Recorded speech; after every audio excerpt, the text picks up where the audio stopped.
tired. Let me just tell the government of Kenya that we came to teach in JSS not because we lack jobs. We were in other places where we were paid well. We were paid 30,000, but we tried to sacrifice ourselves. But now we are paid 17,000. Are we sufferers? What is this government doing for us? We must be confirmed when it comes 31st December. We are saying an intern teacher is now a tired teacher. This comes as over 900 JSS teachers from Trans Nzoia County have also protested the terms of the contract, saying that they are unfair. No confirmation, no renewal. No confirmation, no renewal. During the signing of the contract in February this year, we were told that in December we are going to be converted into PNP. We are not going to renew. First one to 2022 bill on the tenure of our internship period should not exceed 12 months. And while the flaws in KCPE results continue to raise debate among education stakeholders, Education CEO Ezekiel Machoga as well as next CEO David Nyeri will be grilled today over the exams anomalies. The two have been summoned today to appear before the Education Committee of the National Assembly following the complaints of parents and even some schools.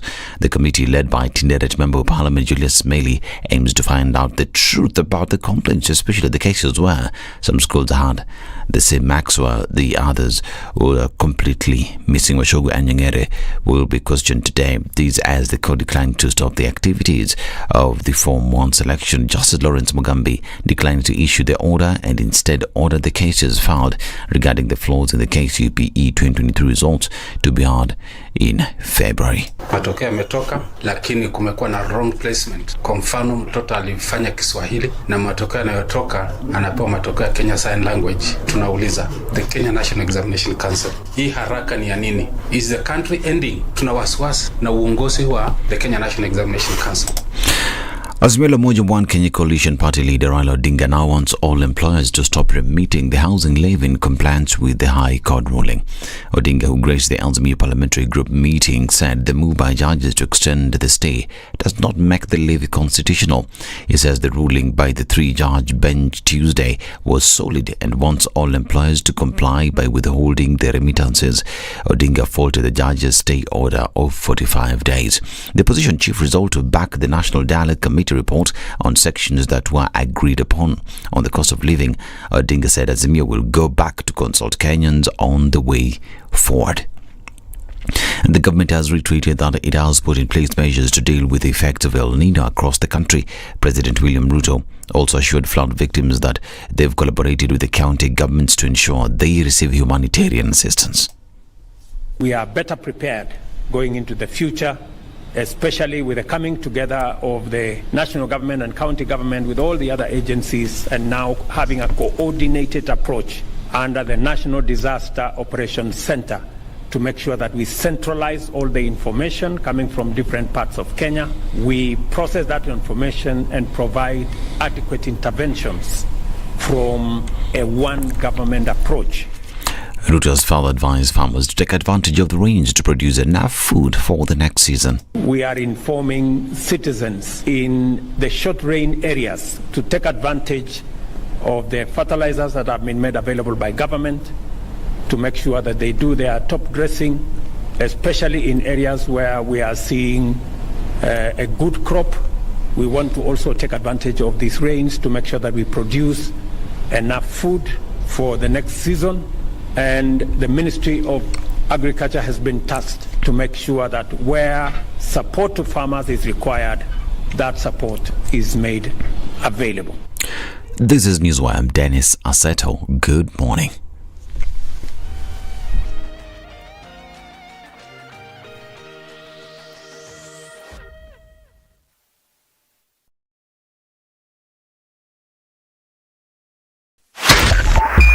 .5 SpiceFM, Kisumu. The following takes place from 6 a.m. to 10 a.m.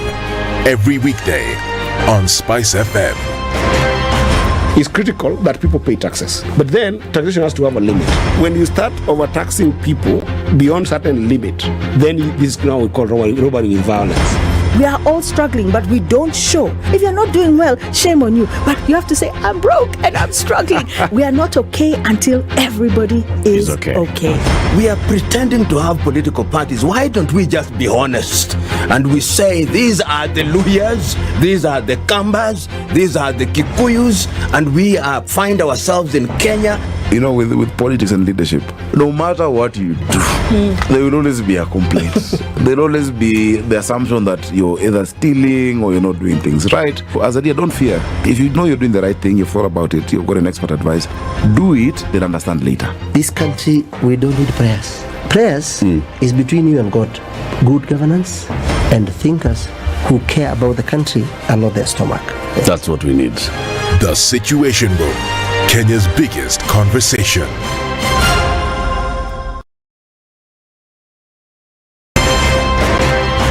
Good morning, and I love your show. Thank you. Having come from a Kikuyu radio background, I migrated to Spice because of the content. I was born in a slum, but somehow I got a break in life. So sometimes when you see the sweating coming out because of the passion and whatever it is, behind the noise, there are people, and we share the same umbilical cord. It shouldn't be like that. I am so disappointed. We used to tell Honorable Raila Amolo Odinga that he's doing politics of conmanship, and even President Uhuru Kenyatta, serikali hii ndio iko na conmanship ya hali ya juu. You cannot promise people that you reduce tax then you double. In politics, there is the issue of trust. For you to turn around and then stab the same people who gave you that trust, there is no other level of dishonesty. And hii mambo utaona dunia tu. The Situation Room, Kenya's biggest conversation. Patrick Lodge, Otieno Lumumba. Karibu sana. Asante sana. CT Muga. CT Lodge. Muga, not Muga. He's here, and here's the day's proverb. One man marries a woman, another man marries trouble. Is he the same man? Spice. A lion cannot eat more than 2 donkeys. It would die a natural death because there is no ICU in the forest. In Kenya, it has become the situation that you cannot conduct 2 elections. In fact, with the same IEBC. You can't. I tell you about this Indian friend of mine who was enjoying other Indians in the group. He wrote the word valve and told them, read it. So how did he say it? I really want to know. The valve. Kina Ednah, it's the, like you said, the B's and the P's. Kila kitu mkisia kisema atasema opposite. Opposite? Ukisema hii anasema opposite. Opposite. Ukisikiliza namna hii unasikia opposite. The Situation Room, Spice. The only way to start your day. Good morning and welcome to Thursday. It will not be too crazy. Well, if this is any indication of what is to come, a little bit of movement here and there on the Thika Superhighway coming into the CBD, and we're also seeing movement then coming in from the northern bypass. It's going to touch a little bit on, again, the Thika Superhighway and then coming in towards Kiambu Road. For now, you'll get where you're going without any hold-ups whatsoever. Some of this also happening on Jogoo Road, always busy, and it has started early this morning as well. As you get towards Landis and then out towards the Kamkunji roundabout, there's movement then heading towards Haile Selassie. One to watch out for. Uhuru Highway at your junctions, Lusaka and then Bunyala, and then through to Haile Selassie. That's where we're seeing movement this morning. Are you coming out of Westerns? You'll be all right. Folks are thinking about taking South Sea out towards Langata Road. So let's watch and see if that becomes something. But for now, I think we're doing just all right. Let's see how the morning opens up. We'll talk on SpiceFM KE on X as we keep things moving this Thursday.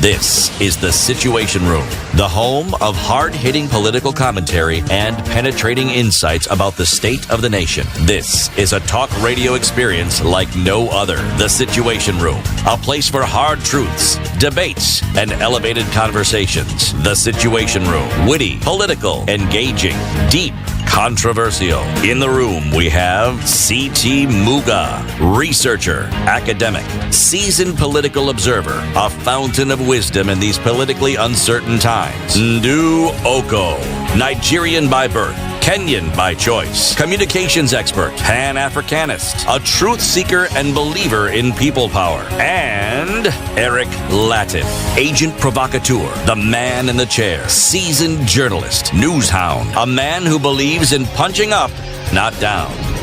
This is the Situation Room. Goodbye, my lover. Goodbye, my friend. You have been the one for me. Goodbye, my lover. Is that Elton John? My friend, no. His Was name it? is James. Oh, he's got a weird. He's got a wicked name. Not James Ingram. Blunt. James Blunt. Yeah. Blunt. Oh, it's James Blunt, the guy who only sings very sad music. I always tell my daughter, this guy, has he ever sung A happy any song song, that like- is just happy? Rainbows and bunnies and honey pots and It's bears. always something like, very sad music. Well, is it sad? He's Blunt anyway, what do you expect? His parents named him Blunt. Oh, he's on a blunt. Sorry.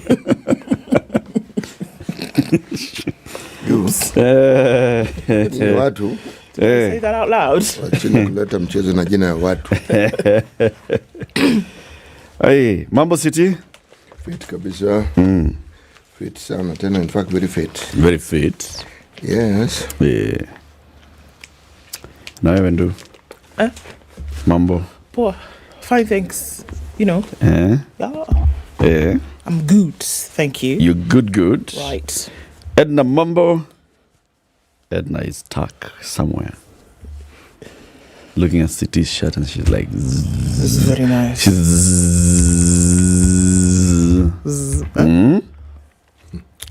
City, you're making a girl go zzz. You know, zzz is when you're about to have a power outage. And the electricity is not quite sure whether it should go out or not. So that's your bulb going zzz. Or your bulb is about to die. Oh, you're about to swat a fly. Yes, it's going zzz. Then you think. So in other words, unaua huyu dem. Nazima taa. Touché, monsieur. Kwa ufupi. Yeah. Unazima taa. Tabas.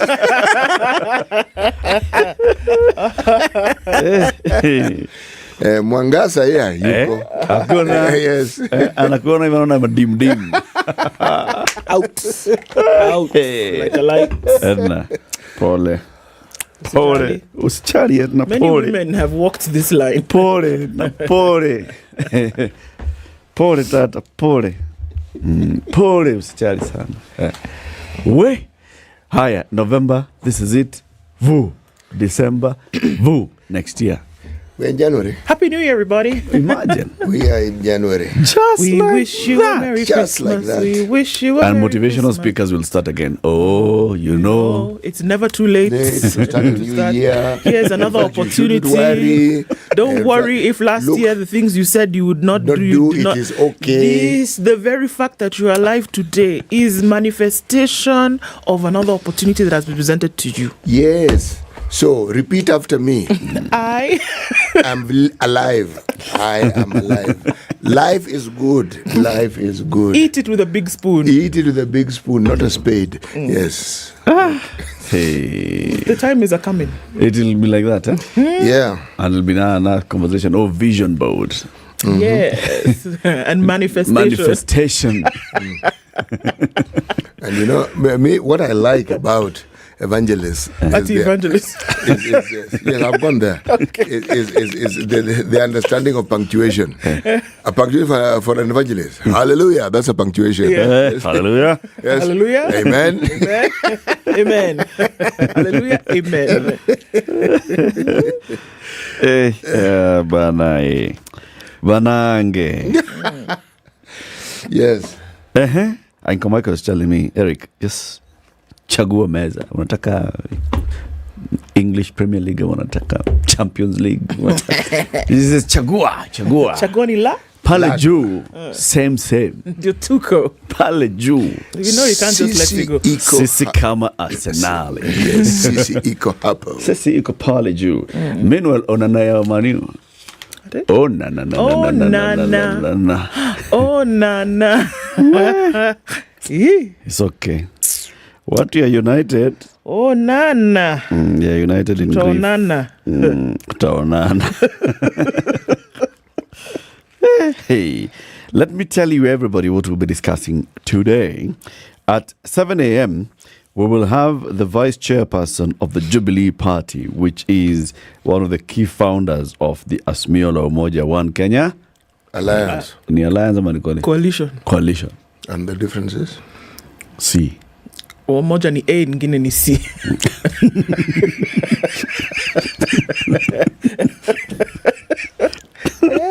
Right. David Morathe will be here with us at 7 a.m. So, why is Jubilee dissatisfied with they're called what? Is it NADC or NODC? Did I mislead? NADC. Or NODC. All join a beg. NDOC, NOC, DNCOC. Dialogue. Kwisha. Dialogue. Yeah. Sawa. Yeah. So we saw the Azimio leadership took Raila to a room and told him where. End of sema tumekataa. Make noise Tumekubali lakini tumekataa. Jokers. Anyway, at 8 a.m. we'll be joined by the Honorable Gathoni Wamushomba. She's the MP for Githunguri constituency, chair of the Parliamentary Constitution Implementation Oversight Committee. Housing levy debate and the cost of education. She joins us. We'll continue the education conversation at 9 a.m. where we'll be exploring competency-based curricula. We have the CBC. We have the IGCSE. What does IGCSE stand for? I'll find it. But it's International Golden Standard Certificate of Education. You can just put anything. You're like, what do you think? What does G mean to you?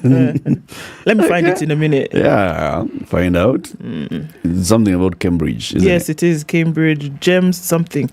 Yeah. IB. What is IB, City? International. That other word I do not. Baccalaureate. Baccalaureate. Yes. Okay. There's SABIS. What is SABIS? It's a school. It's an education system. International General Certificate of Secondary Education. Oh, it's general certificate. General. I told you, G, what do you want it to be? Grand. Yeah. AP. Find out what SABIS is. SABIS. It's called International what again? General Certificate of Secondary Education. What do you have on your side? Independent Government Cost Estimate. Unique.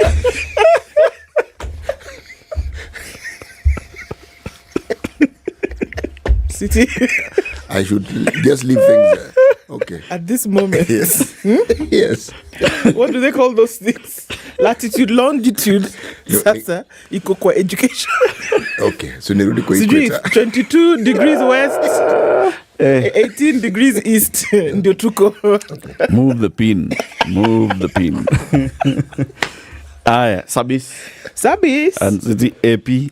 And all those alternatives. So we'll be joined by two people who are in the education. What is AP? Administration Police. Yes. Patricia Echesa Karaoke is the head teacher at the Rusinga schools, and Jen Mwangi is the head of secretariat at the Kenya Association of International Schools. They will be joining us at 9 a.m.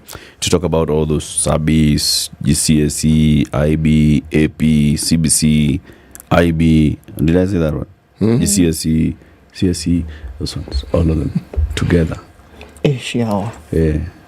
Umepata SABIS? Sasa umekata kutuambia ni nini? Watakuja kutuambia. It's okay, just leave it. The ladies will tell us. What is this SABIS? 19 after 6, we are live streaming the show on all the platforms, YouTube, Facebook. How are you? Karibu sana. Let us know where you're tuned in from. Say hello to Ednah.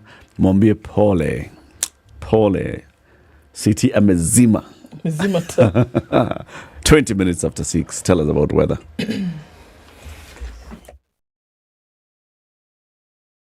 This is the Situation Room, the only way to start your day.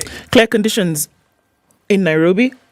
highs of 24 and lows of 15. We'll see highs of 25 in a clear Nakuru at 13, and it's 13 and partly cloudy in Nyeri with highs of 25 and lows of 13 as well. We're looking into a clear Eldoret at 13 with highs of 24 and lows of 12, while in Mombasa this morning, clear skies at 25 with highs of 31.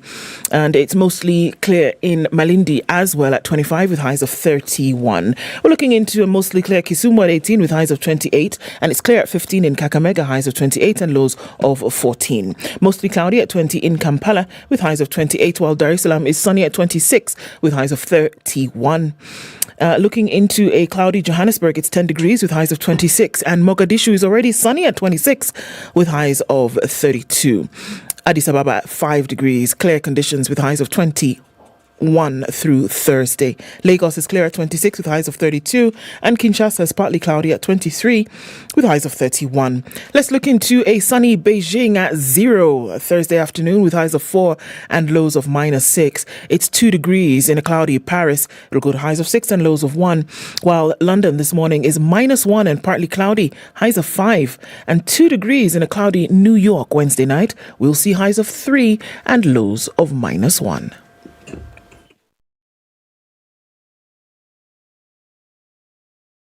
Mature, intelligent talk every morning. Spice up yourself.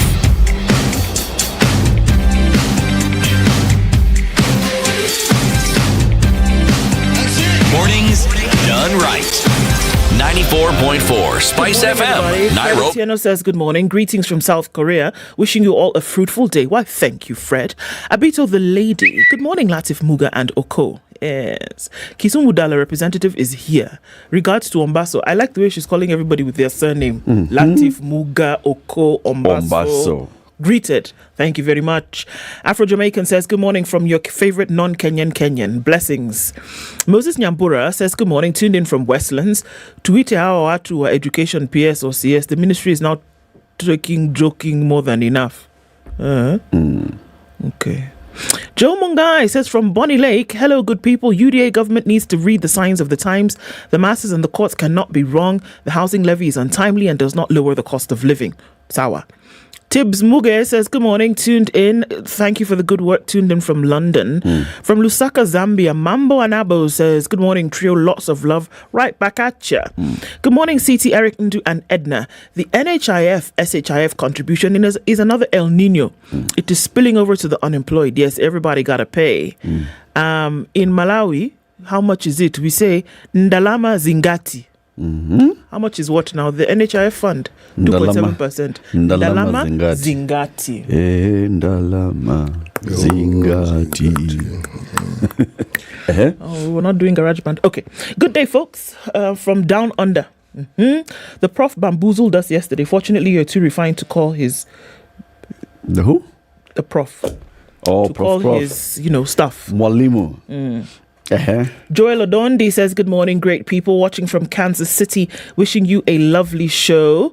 Evans Ntabo says, good morning to you all. James Sekento says, the Nandi rebellion must not be underestimated or ignored. Stem it sooner than later. Alar.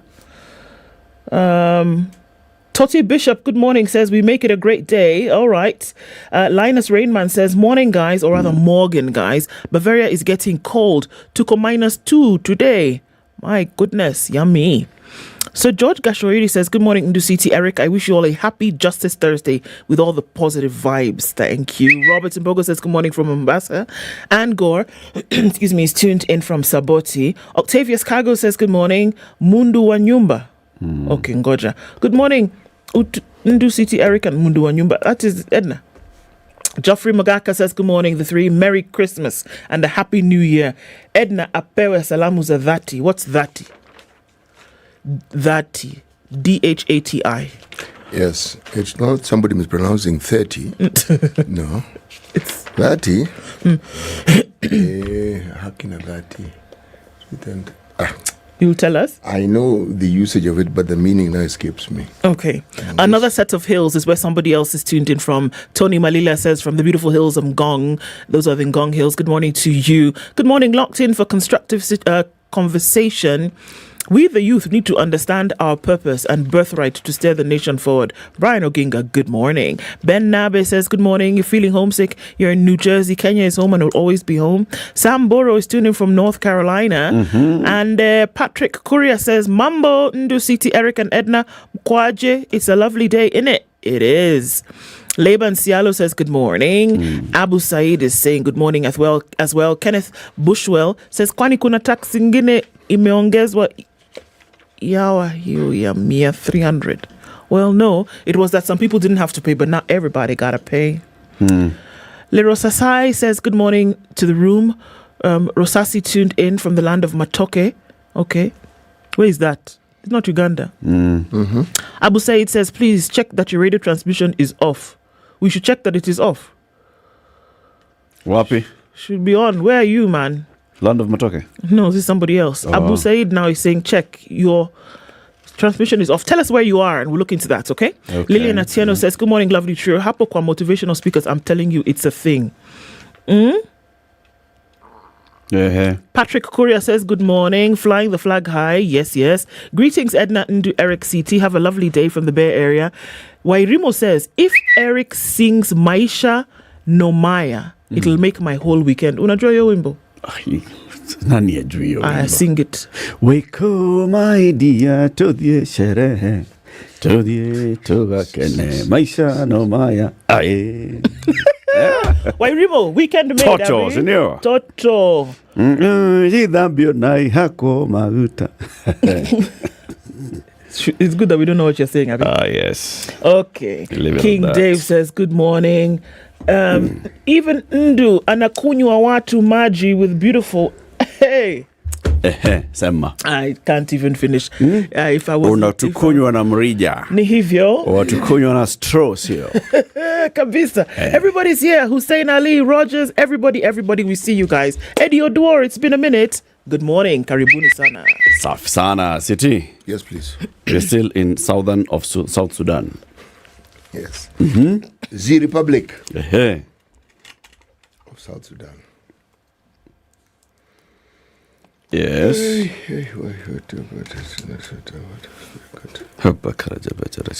Right. Only a medicine man gets rich by sleeping. So you start by speaking in tongues and then you tell us about the medicine man. I was just mumbling away. Only a medicine man starts by speaking in tongues. Will we say again? Only a medicine man gets rich by sleeping. So hiyo mambo umesema hiyo najua umetoa wapi. Hivyo ndio ulikuwa umesema sikuwa nimesikia. That is what I had said. Okay. Tunaelewa sasa. Sasa tumeshika. Tumekatch. Only a medicine man gets rich by sleeping. All right, headlines. On the front page of the Standard, cost of living must drop, Raila says to Ruto. All this thing you're doing is just play. You have to drop it because I don't even understand what we're talking about. During a parliamentary group meeting, opposition says the dialogue team dropped the ball on the state of the economy, but that they will exploit all avenues to see life become affordable for Wananchi. All avenues will be what? Will be... exploited. Kabisa. Right. The government in a secret carbon deal with a Dubai firm. Did you know that? Kenya is said to have agreed to lease millions of acres to Blue Carbon for carbon credit purposes. The arrangement is one of the deals that is to be announced during COP28 Climate Summit in UAE. And that, as we know, starts today. So it will be interesting to see what those announcements will be. So I guess it's not so secret. So it's not a secret. Yeah, it's not so secret after all. Okay. The British Army. You cannot sue us in Kenya. Don't even try it. What? Okay. They want a case where a soldier is being probed over the murder of a Kenyan in Nanyuki dropped, saying the court has no jurisdiction over them. It's a bit patronizing, isn't it? Okay. Alice Wahome, you know her? She's the CS for lands. And she says, you know what? All these things people are doing here, making noise. Continue paying your housing. In fact, employers continue to deduct that money. This is just taking us backward and we cannot have it. So, demand housing. She's talking to those people who are demanding refunds. It's not going to happen. In fact, continue collecting. That's what she said. Now, members of parliament want the Turkana power deal to be probed. Okay. Yeah. The wind power, that is. They're saying something is a mess. So what do they want to probe exactly? Something is rotting in the land of Denmark, in the state of Denmark. And they said, find out what it is that is rotting. Sour. Treasury now ditches Eurobond. That's what the headline is. After that interview with the CS yesterday. All right, on the front page of The Nation, 500,000 Kenyans hit by flooding as motorists urged to exercise caution. This is now the aftermath of what we're seeing. It's not the rain falling, it is the after effect. And even if the rain does continue, people are now being cautioned to be very careful where they go. All right. 2 CSs sought over cooking oil scam. 2 cabinet secretaries and a powerful parastatal boss are being looked for in the importation of 16.5 billion shillings of the edible oils deal. All right, so let's look quick tick headlines. Former roads agency employee forfeits 35 apartments and cash. Blow to petitioners as Form 1 selection allowed to proceed even before the determination of the 3 petitions that have been brought before courts. And on the back page of The Nation, that's it. Voila, c'est ça. Okay, the Business Daily. So you go and you sit for an interview and you agree on a salary. They tell you, I will pay you 50,000 shillings. That is the whole gross, the grossness of it. The reality is that they have actually employed you for 39,700 shillings. Okay? You earned your take home. Okay. Because compulsory monthly statutory deductions will take at least 20.5% from Kenyans earning 50,000 shillings and above when higher contributions towards funding healthcare kick in, deepening the government's onslaught on pay slips. The government is proposing to increase deductions towards healthcare from the current 150 to 1,700 to a flat rate calculated at 2.75%. The new contribution plan has not been capped at 5,000, as had been alluded to earlier by several government officials, including Health CS Susan Nahomicha. Other headline, Treasury relaxes listing conditions to end IPO drought at the NSE.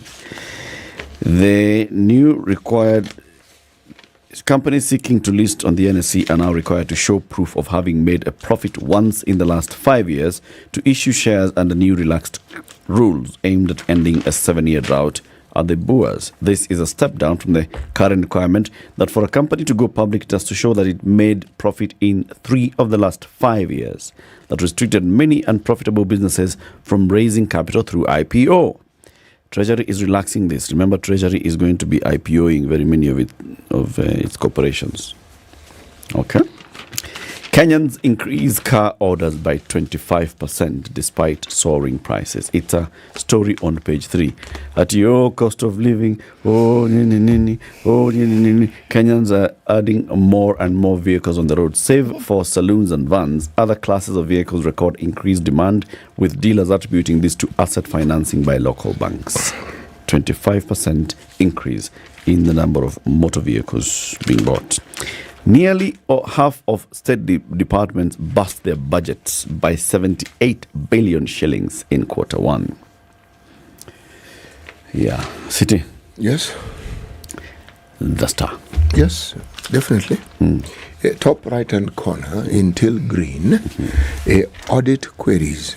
Why Guru, that is the Council of Governors chair put to task over cash spent on entertainment. This story is actually on page 8. Okay? Saying Waiguru in trouble as Senate digs into an almost 1 million spent on entertainment fete. Governor says money was used for 1 million shillings. Only. The government says money was used for tents, chairs, sound system and refreshments. Makes sense to me. Where? In Kirinyaga? Yeah. You know something? So this is a matter that in the Senate? Yeah, Senate has decided them to probe. Somebody's probing this thing. Yes. So they're saying that 1 million is exorbitant for tents, chairs, music, entertainment, and 1 million is a parking lot. There's a parking lot which is being launched, and they spent that amount. Oh, it should have been open area. Yeah, Why but I have just done the bash in the parking lot. Yeah, but tents, for heaven's sake. Surely. You've been told. Tents, chairs, you've been told. Sound system, refreshments. What a again million. do you want? $1 million, Bob, only. Yes. Only. It's, Senate. Yes, it's clearly stated here. It was 1 million. $1 million can be spent on these things. It's a county fete, for heaven's sake. Me, I don't see what the issue here is. Maybe you'll read that story. Maybe there's something. So. Maybe there's something beyond the headline. Maybe another headline. You'll come back to. By the way, that money is not even $1 million. It was 781,000. I beg they should leave us alone. Senators are asking Waiguru to come from Kirinyaga and explain why she spent 81K on entertainment for opening tent, chair, refreshment. They're lucky one tent was not 780K. They should leave us alone. The things they should be asking questions about, they're disturbing us. Please, did you read the next headline? County Assembly understand asking that question. Senate. What beef do they have with Waiguru?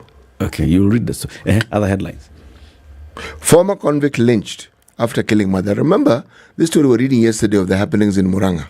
Okay? There's a gentleman on Tuesday night, he was lynched by a mob after it was alleged he had killed the elderly mother. However, if you look at the story, there was a shallow grave just outside the house. The mother's body was found there. Allah? Good Lord. So the community has decided that they're not waiting for the police to come and decide you go to court, they know you dead. All right. 10 years later, senators open inquiry into Bunge Towers. Okay? Yes. There was supposed to be a multi-billion shilling Bunge Towers whose construction started 10 years ago. Yes. So they've launched an inquiry, and this inquiry has been spearheaded by Marsabit Senator Mohammed Chute. Okay? 10 years ago. They started that one, They started it. It's not complete. But at least you can see it's not complete, meaning it's there. So this one, they'll finish this one and move. You know, they're doing another parliamentary education academy something in Karen. Yes, they are. Okay. That one is given another 15 years. Okay, please. Yes. It's called parliamentary what? Institute of Parliamentary Studies. Yes, it's something where people are supposed to go and learn how to be an MP. How to become an MP properly. Which kind of devil has really rogued? Do you know yesterday I went to Enterprise Road? I went to Enterprise Road. See, I'm telling you. You want to see yourself. My goodness. Gracious me. 10 years plus. My Lord. God Enterprise Almighty. Road is under construction. Yes. Yes, I pass that road from time to time. Oh, you guys only passed the other day. Oh. I had to go that way to get something. And I was like, what is this? Yeah, still under construction. In fact, they've now closed one side, and the trucks that are supposed to be doing the work, they've now parked, they've switched off the engine, they've gone. Yeah, so you can't pass because those trucks are huge and they're bang in the middle of the road, isn't My it? Lord in heaven. Right. Anyway, so bang in the middle, Karua no show as Raila Kalonzo endorsed report. Wamalwa attends coalition stop brass meeting but skips major forum with MPs. Okay? Then the picture, there is a tall order. That is what is being called. This is our president, and with five-time NBA champion Ron Harper at State House. This guy is something like around 9 feet. Okay, maybe 7, but sure. He's towering, Okoh. Yeah. Yes. You know, our president is not challenged vertically, but this guy is really, really long. Okay. What? The picture of him there. There's this basketball there playing around with. You know, our president is a good sport. Yes. Yeah. This guy, good sport. Why? The thing is, when you see pictures of him taking life lightly, immediate former president also had the same thing. You found him with a rugby crowd. Mara is trying to pass the ball. He doesn't have a he's wearing straight jacket t-shirt. attitude. Which is No. Both of them actually don't. Yeah. Yes. But these political leaders. Even Kibaki. When Usain Bolt came, he tried to do that. He did. Yes, his hands at least went in the right direction. Go and ask Bolaji Tinubu to go and do basketball. Nani, you. Let's do traffic. So umeanza kuongea mbaya about a president of a friendly nation. We are not playing those kind of diplomatic tiffs here in the studio.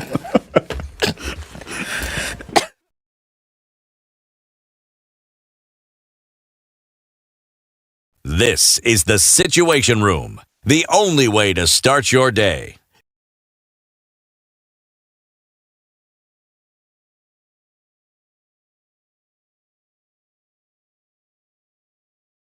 some very nice, mature music. They really take me back to my days, and I can just feel and enjoy the. Yeah, Jogo Road was a little bit busy. I think we're going to see that for some time as we're heading out towards the city. All right, and then on Landis, wasn't too bad in and outbound traffic. We're going to then get onto the Kamkunji roundabout. Haile Selassie also busy getting towards the city. You're coming off the Thika Superhighway. This is where the action is already heavy, at least then towards Pangani. But before that, we'll see some movement coming in from Outer Ring. Kiambu Road, not too bad right now. And coming out of Westlands, I think we're seeing some movement here. James Gishuru, usually would be around this time, but let's wait and see what happens as we get closer to traffic hour. Things are moving. Let's make sure that they keep doing so and nobody gets stuck this morning. Let us know about what's going on where you are. And let's talk on SpiceFM KE on X.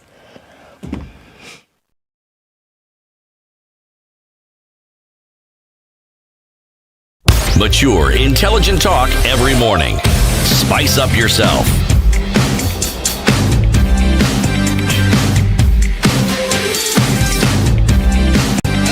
Mornings done right. 94.4 Spice FM. Many things, But this, let me tell you about this 500,000 Kenyans. The story here is in The Nation. 500,000 affected as state rolls out plans to respond to rains. We did see that the cabinet meeting, there was a flash meeting that took place last Saturday, and then the cabinet met again on Monday to talk about mitigation measures against these El Nino rains. Now, nearly half the numbers that are coming out from State House.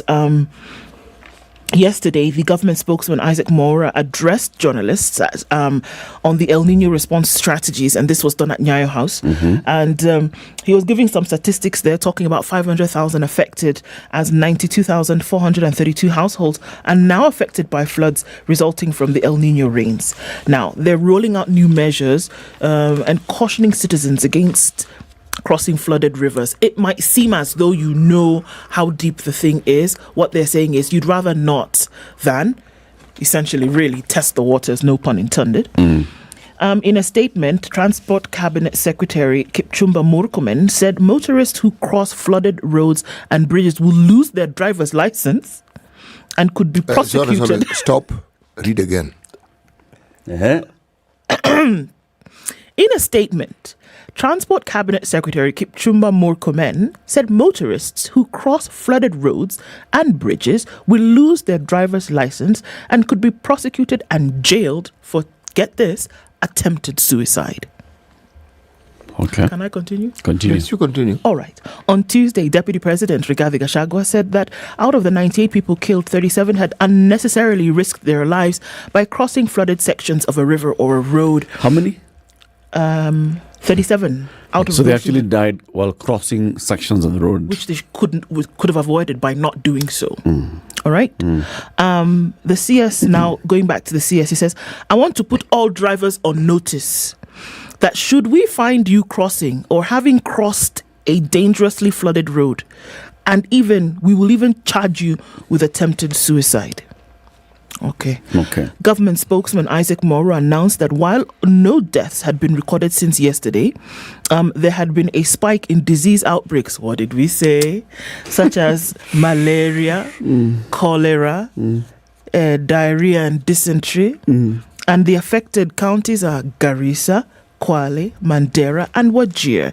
They have recorded 391 cases of diarrhea, while Lamu County has recorded 94 cases of cholera.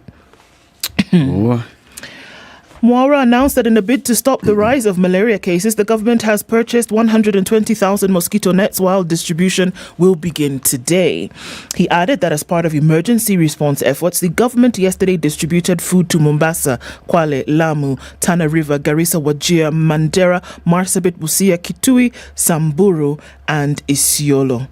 The government is also stockpiling food and non-food items in Tana River, Garissa, Wajir and Mandera counties, which have been hardest hit by the floods. So there are two things there. Food rations being sent out, mosquito nets being provided, and then the long arm of the law where you're told, should you try and cross, we'll arrest you. What? You know, what I've just heard you say, yes, that the two individuals who have mentioned, these high-ranking officials that we have, are doing the Kenyan leadership thing. You're blaming the citizens for their death and blaming them for the water and blaming them for crossing. It is their fault. Yes. It is their fault that the rivers are flooded. It is their fault that the bridges are flooded. And it is also their fault that they are dead. So it's also their fault that the high cost of living is doing what it's doing. It's also their fault that the foreign exchange between the Kenyan shilling and the dollar is doing its thing. It's their fault, isn't it? Yeah. Okay, fine, it's our fault. We've got it. What would you like them to say? You know, I would like them to explain what the government is doing to alleviate the problems. I would like them to tell us what it is the government has done to prohibit people from doing this very thing that they're talking about. So, for example? For example. Complete the bridge, man. Or if not complete the bridge, simply stop people from crossing the bridge. Simply say this area is closed off. Closed off completely. Those lorries that are blocking Enterprise Road, take a few of such lorries. Yeah, I mean, the government can say, you're not crossing this bridge. Now, why do I say this? People will still cross. So the question is, why are they crossing? Why do people feel they must cross even when there's a raging flood? If you have told people not to cross and then they cross and you've ensured that it is not possible for them to cross, you prohibit them. If they then cross, you can say, we have... Why must you get to a point where you're actually being blocked by a barrier from crossing a river? There's a reason why. And danger has been sounded. It's going to flood. Avoid bridges. Avoid low-lying areas. Move to higher ground. Why are you crossing a river that you can see is flooded? Why? Actually, you're not crossing the river. What are you doing? You're going from point A to B. The river just happens to be there. It wasn't always there. Through the flooded river. That river was not always there. Sour. Where the waterway is. So it's a new phenomenon. It's a new phenomenon. So you don't know the danger. But the activity that is taking you across in your mind is important enough for you to go across. Okay. That is why. And even if they put that sign, people will still cross. Why? Because they have to get to where they're going. It's not complicated. That's my point. Yes. If you can see the danger, why are you crossing? Because it's important for you to get to where you're going. Okay, so what's more important? For you to go or for you to take the risk? You're not planning to die.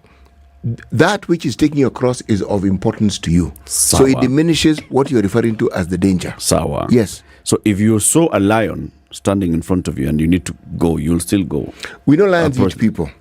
Water doesn't always kill people. So what we don't know is whether floods will actually sweep. No, it doesn't always kill people. We've had floods, it rains, a few people die, but it doesn't always kill people. This phenomenon that we're now dealing with here, this, for many people, this is the first time they're seeing such a thing. It's just never happened. And let me tell you something. Since I come from a place that gets flooded, it is very easy to underestimate the depth of the water and the strength of the water. It's very easy to underestimate it. Yes. That is what happens. Yes. It is underestimated. And the caution here is do not underestimate. Why are you crossing? You see, I am taking issue with the statements that are being made. Okay? That's what I'm wondering. Okay, so why you're taking issue with the statement. Why? Because what the government should be telling us is what they are doing to ensure that Wananchi are safe. What they should be telling us is the efforts they are making to ensure that people can get whatever it is they need. Those are things I want to hear. Okay. And when people still go ahead and cross, 30 plus people 37 have died as a result of crossing a swollen river. Yes, more are going to die. Many of these ones are passengers in a public service vehicle, in a boda. So it's not just a driver who has decided, okay, I don't know the depth. It's a driver who has made a decision and attempted to cross a vehicle with people on board, passengers on board. So a warning here is being sounded. More than 30 people have died because of this. And what we are seeing is a decision being made by one individual who's a driver, or others who are just sitting there back quietly. Don't do this anymore. What's wrong with that? What's wrong with people being told, listen, don't just tell them. If there's a swollen river, make sure you can't even get there. Block it. I think also, if you really don't want people to die, block it. Sure. I think also that there is this, that when you're crossing and you feel like you're the one who's going to make it across. Remember, I think it's the same attitude that we have even with the footbridges on highways. That folks won't use the footbridge because, oh my God, I can make it across. I'll be okay. I won't be the one that's going to get bashed by a truck today. So there's that element. And also when you see the water, I think every time there's that thinking like, okay, I can make it across. Si wale wamepita. Tutapita tu usijali. I lost colleagues. You know, I'm with this thing, a dog with a bone with this thing. Migori County, this sort of rain, El Nino. You know, one of these former lorries that have turned into matatus, okay? Bridge was stable enough. Nobody had known. You could see the bridge, but the strength of that water was underestimated. Everyone in that... And the water had not topped the bridge. No, it was flowing, but nothing to jump up and down about. Right. Okay? I had been on that road myself, so I'm talking about something I knew. Yes. But I don't know what happened on that particular day. That matatu was swept. Or the bridge collapsed? No. Or the matatu was it? The water swept. The bridge or the... On the bridge, it swept that matatu. And all these people died. Okay? Now... So the water had topped the bridge? Yes, but I'm saying, you know, sometimes it tops to the point where you can't see the bridge. This one you could see the bridge. You knew where the bridge was. So this person didn't drive into the river. The vehicle was on the bridge. But it got swept. Okay? I have seen a village that has been, three villages that were swept away by a flash flood. On my way to Migori via Gwasi, those villages existed. On my way back, apparently there had been a flash flood. Where there were villages, there was an empty field. Okay? Now, those ones, there's nothing, you can't warn because you didn't know. Yeah. There's nothing you could do. But when the water levels keep rising and you can see it steadily rising, and you know people are going to make stupid decisions, you stop them. That's what you do. That's called saving lives. That's what I'm getting at. I can see that. You don't let them make those decisions because they're going to make stupid decisions and they're going to die. You stop them. Yes. I agree. Yes. But at a certain point, there's personal responsibility as well here that needs to be exercised. That's all I'm saying. That yes, there will be warnings that are issued. For example, now there are warnings. Do not attempt to cross a swollen river. People will always make these decisions. You know, you're looking at this and seeing the water is flowing, your lorry imepita, ingine imepita. Didn't we see the incidents in was it in Kito? With that bus, that river? Yeah. That bridge that has been built for the last 20 years. Yeah. Yes. So people will always try and make those decisions. So it's important, like Abdullah Alas was telling us, for the road agency, put clear warning signs, do not cross this river. Yes. If there's water. Or diversion, blah, blah, blah. Creates the diversions, and right? But also, you don't. Don't. And it's a simple thing to say, but, you know, we always want to. You'll look at it and see, okay, so there's water flowing, that vehicle has come and passed. You also try and come and pass. And yours is the one that's swept away. It's just a dangerous thing. Anyway, talking about roads, someone is telling us this Enterprise Road, construction began in August 2013 when Ruto was still my brother William. Okay? Ruto stopped being my brother William. Raila became my brother. Expressway was built. SGR was completed. Ngong Road was done. Outer Ring Road was done. All those came. Chief, Expressway was built. Yes. And opened. Southern and bypass, northern bypass, eastern bypass built. Enterprise Road, steady. Still like that. The Kenya Urban Roads Authority is the one for that one. Seriously speaking. Anyway, a former Kenya Rural Roads Authority employee who was singled out by President William Ruto in August for thwarting attempts to transfer her has lost 35 apartments that she purchased in cash. 35 apartments. Well, see studio. 35. And more than 95 million shillings that was just sitting loosely in a bank accounts. Margaret Wanjamudhui, a former deputy director at the Roads Agency, was accused by President Ruto of using the courts to block her transfer from the Roads Ministry. The woman who first thrust into the limelight in 2019 when she successfully petitioned the court to reverse her deployment from her plum job at the Road Agency to the Office of Performance Management and Coordination under the presidency. At the time, she argued that, you know what, I have risen through the ranks to become a senior procurement officer at Kera. Procurement officer, Kera. Now you're moving me here, taking me to the presidency to do performance management coordination. I don't know performance management. I don't know about performance. There's no procurement. She said she had no expertise. And she also said, this is a witch hunt. I am being transferred because I have questioned the tender that has been overpriced by 1 billion shillings. That is why these people are transferring me. And the court said, yeah, don't transfer the lady, let her stay. So she stayed. Now Mudhui and her associates have forfeited 11 apartments in Kileleshwa that she purchased for 264 million shillings in cash between July and September 2019. A building in Ruaka with 12 units, which the High Court said she acquired through proxies during the demonetization process in 2019. That time when the CBK was saying, if you have these old notes, make sure you take them to the bank. Now she could not take all this money to the bank. So why did she take it? She banked it in apartments in Ruaka. 12 of them. She was dealt another blow after Justice Esther Maina directed that money in 3 bank accounts and another 12 units that she had acquired in Ruaka in June 2019 for 15 million each be forfeited to the state. The judge agreed with the Assets Recovery Agency that the properties were proceeds of crime. Also forfeited to the state are a house in Nairobi, land in Diruta Dagoretti, which were registered in the names of other people. The house, known as Collingham Gardens in Nairobi, was purchased for 55 million shillings only in 2016.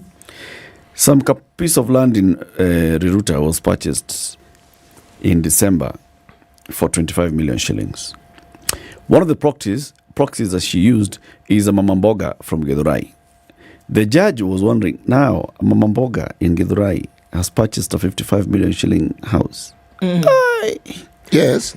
But then she was buying it on behalf of somebody that she's never met. How?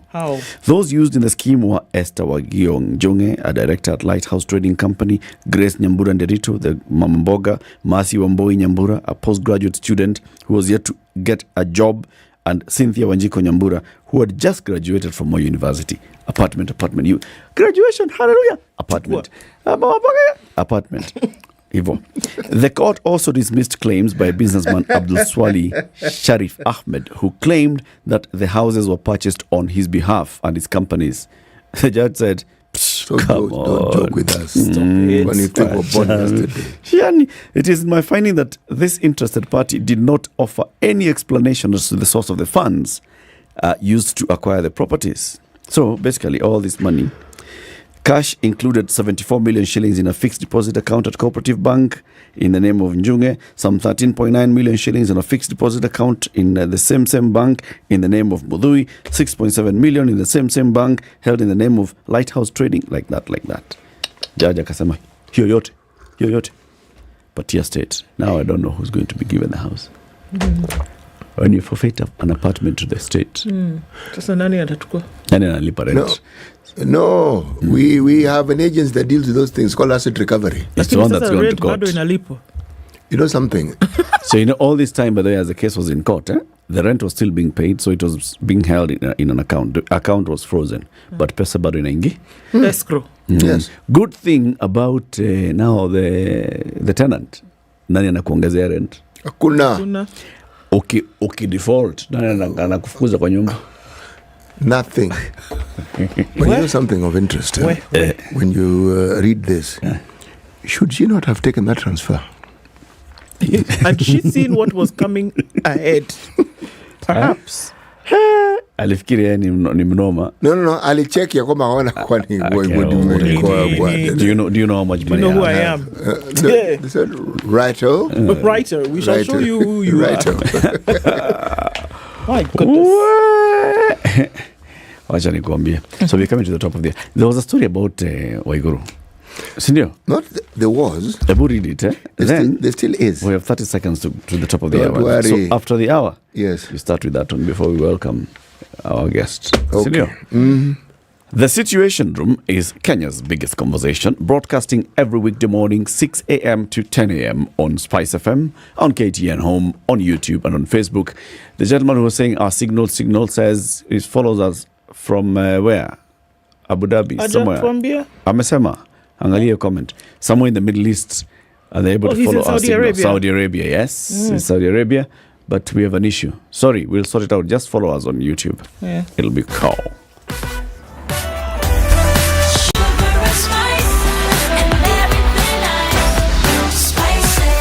Spice up your life.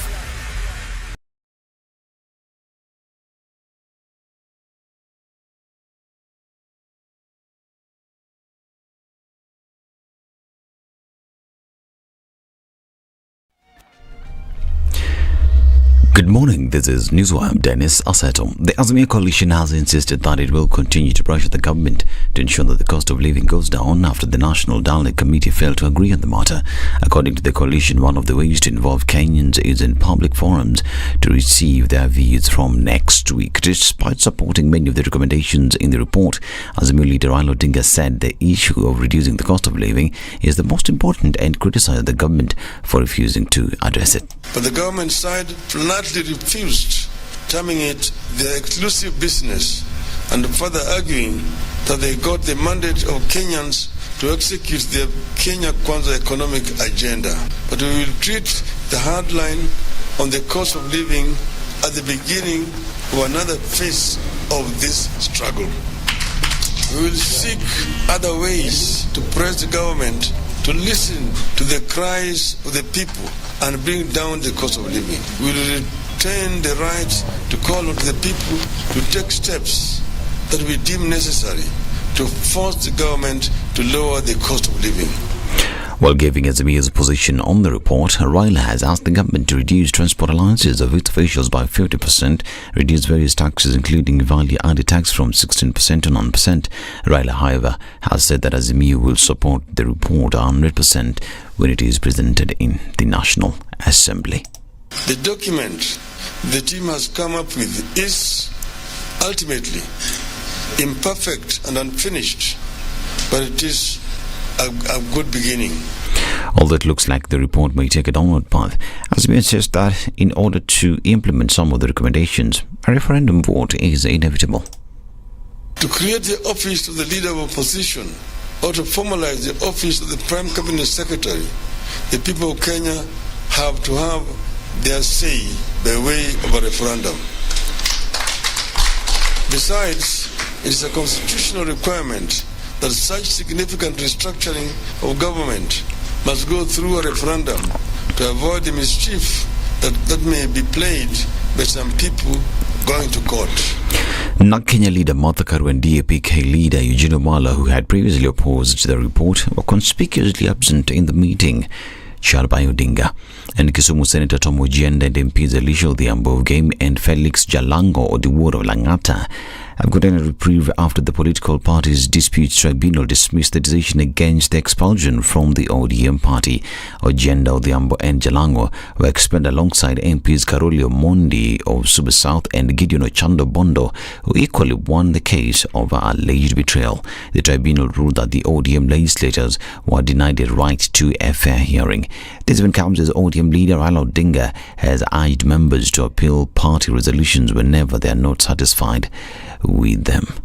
There are, of course, clear rules and guidelines how indiscipline are handled. And as you know, we have a committee that deals with matters of discipline. Then we have got respective party organs that handle those. Senate Speaker Amason King has called on senators to consider censuring 3 cabinet secretaries after they failed to show up for a scheduled appearance before the plenary. This is after Prime Cabinet Secretary Musalia Mudavadi, Energy CS David Shichir and National Treasury CS Njuguna Ndung'u failed to appear before the senators to respond to questions in regards to conduct of their ministries. Please do not allow this House to be disobeyed. Kindly invoke Standing Order 51D, and as a Speaker, I'll be here to moderate that debate. But this behavior cannot be left unpunished.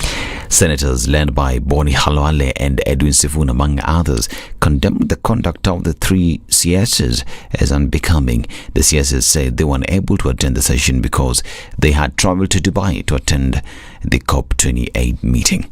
And the families of 5 people who were allegedly killed by KDF officers in Uasin Gishu County now want the officers to be held accountable. The families have said that it is a crime for the suspects to continue with their normal activities while those who depend on them have died. Ningeongelesha Ruto, angalia watoto wanauawa na wanajeshi. Kama ni wahisi wangeenda na maiti, hata kama ni kitu afungwe naye, lakini sio kuwa. Wakanipeleka penye masoja wakaenda kunikonga kwa mdomo, wakaenda kuniambia lalia kwa mkongo kwa maji, wakanipiga kwa tumbo, wakanipiga sasa kwa mkono, hata meno moja hakuna. Tumepata hasara kiasi yenye hata hatutambui. Sio ng'ombe, sio mbuzi, mpaka hata paka kwa nyumba. Marisasi inagonga. Waliingia hapa mwaka wa 78, katupata tukiwa tunaishi wapi hapa. This is News. I'm Dennis Alseto. Good morning.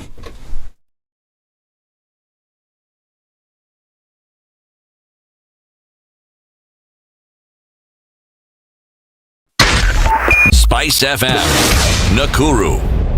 It's busy on the Thika Superhighway this morning in pockets coming in from GSU headquarters right there just before that outer ring junction. There's traffic heading out towards the city, and we're looking at it then heavy as you go towards the Pangani underpass. Kiambu Road has quite some of that as well. And if we look at this whole area coming in from Westlands, Lower Kabete, Spring Valley, Peponi, and then touching on Muthaiga a little bit, we're not seeing too much traffic, at least not now. Let's see what happens as we get closer to traffic hour. Where it started early this morning was on Jogo Road heading out towards Landis, and Kamkunji at the roundabout heading towards Haile Selassie, very busy right about now. Let's take a look at coming out of Westlands. I think we're all right for the most of it. We're already seeing some movement starting to build on James Gishuru heading out towards Wayaki Way. So it's a thing to watch for now.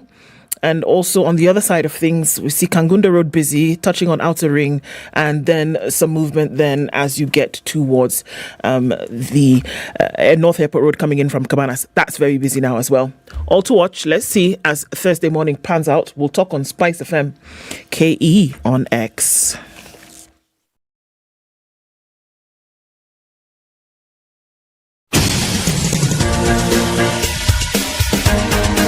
This is The Situation Room, the home of hard-hitting political commentary and penetrating insights about the state of the nation. This is a talk radio experience like no other. The Situation Room, a place for hard truths, debates, and elevated conversations. The Situation Room, witty, political, engaging, deep, controversial. In the room, we have C.T. Muga, researcher, academic, seasoned political observer, a fountain of wisdom in these politically uncertain times. Ndu Okoh, Nigerian by birth, Kenyan by choice, communications expert, Pan-Africanist, a truth seeker and believer in people power, and Eric Latiff, agent provocateur, the man in the chair, seasoned journalist, news hound, a man who believes in punching up, not down. This is The Situation Room, 7 minutes after the 7. only way to start your day. The second hour of Kenya's biggest conversation. This is The Situation Room, the station that's gearing up towards the Lokole Festival this weekend, Saturday, the 2nd of December. Where, City? It is called Nairobi Polo Club. At the Nairobi Polo Club. Yes. We have Ferregola. We do. We have Nomsebo Zikode. Yes, we do. Okello Max. Yes. Mbili Abel. Yes. Prince Inda. Yes. Hey, my friend. What more do you want? And if you really want to know, there is no time limit to this. It is a festival. So it will go on and on and on. Yes. Until the last person leaves. Until the last person leaves.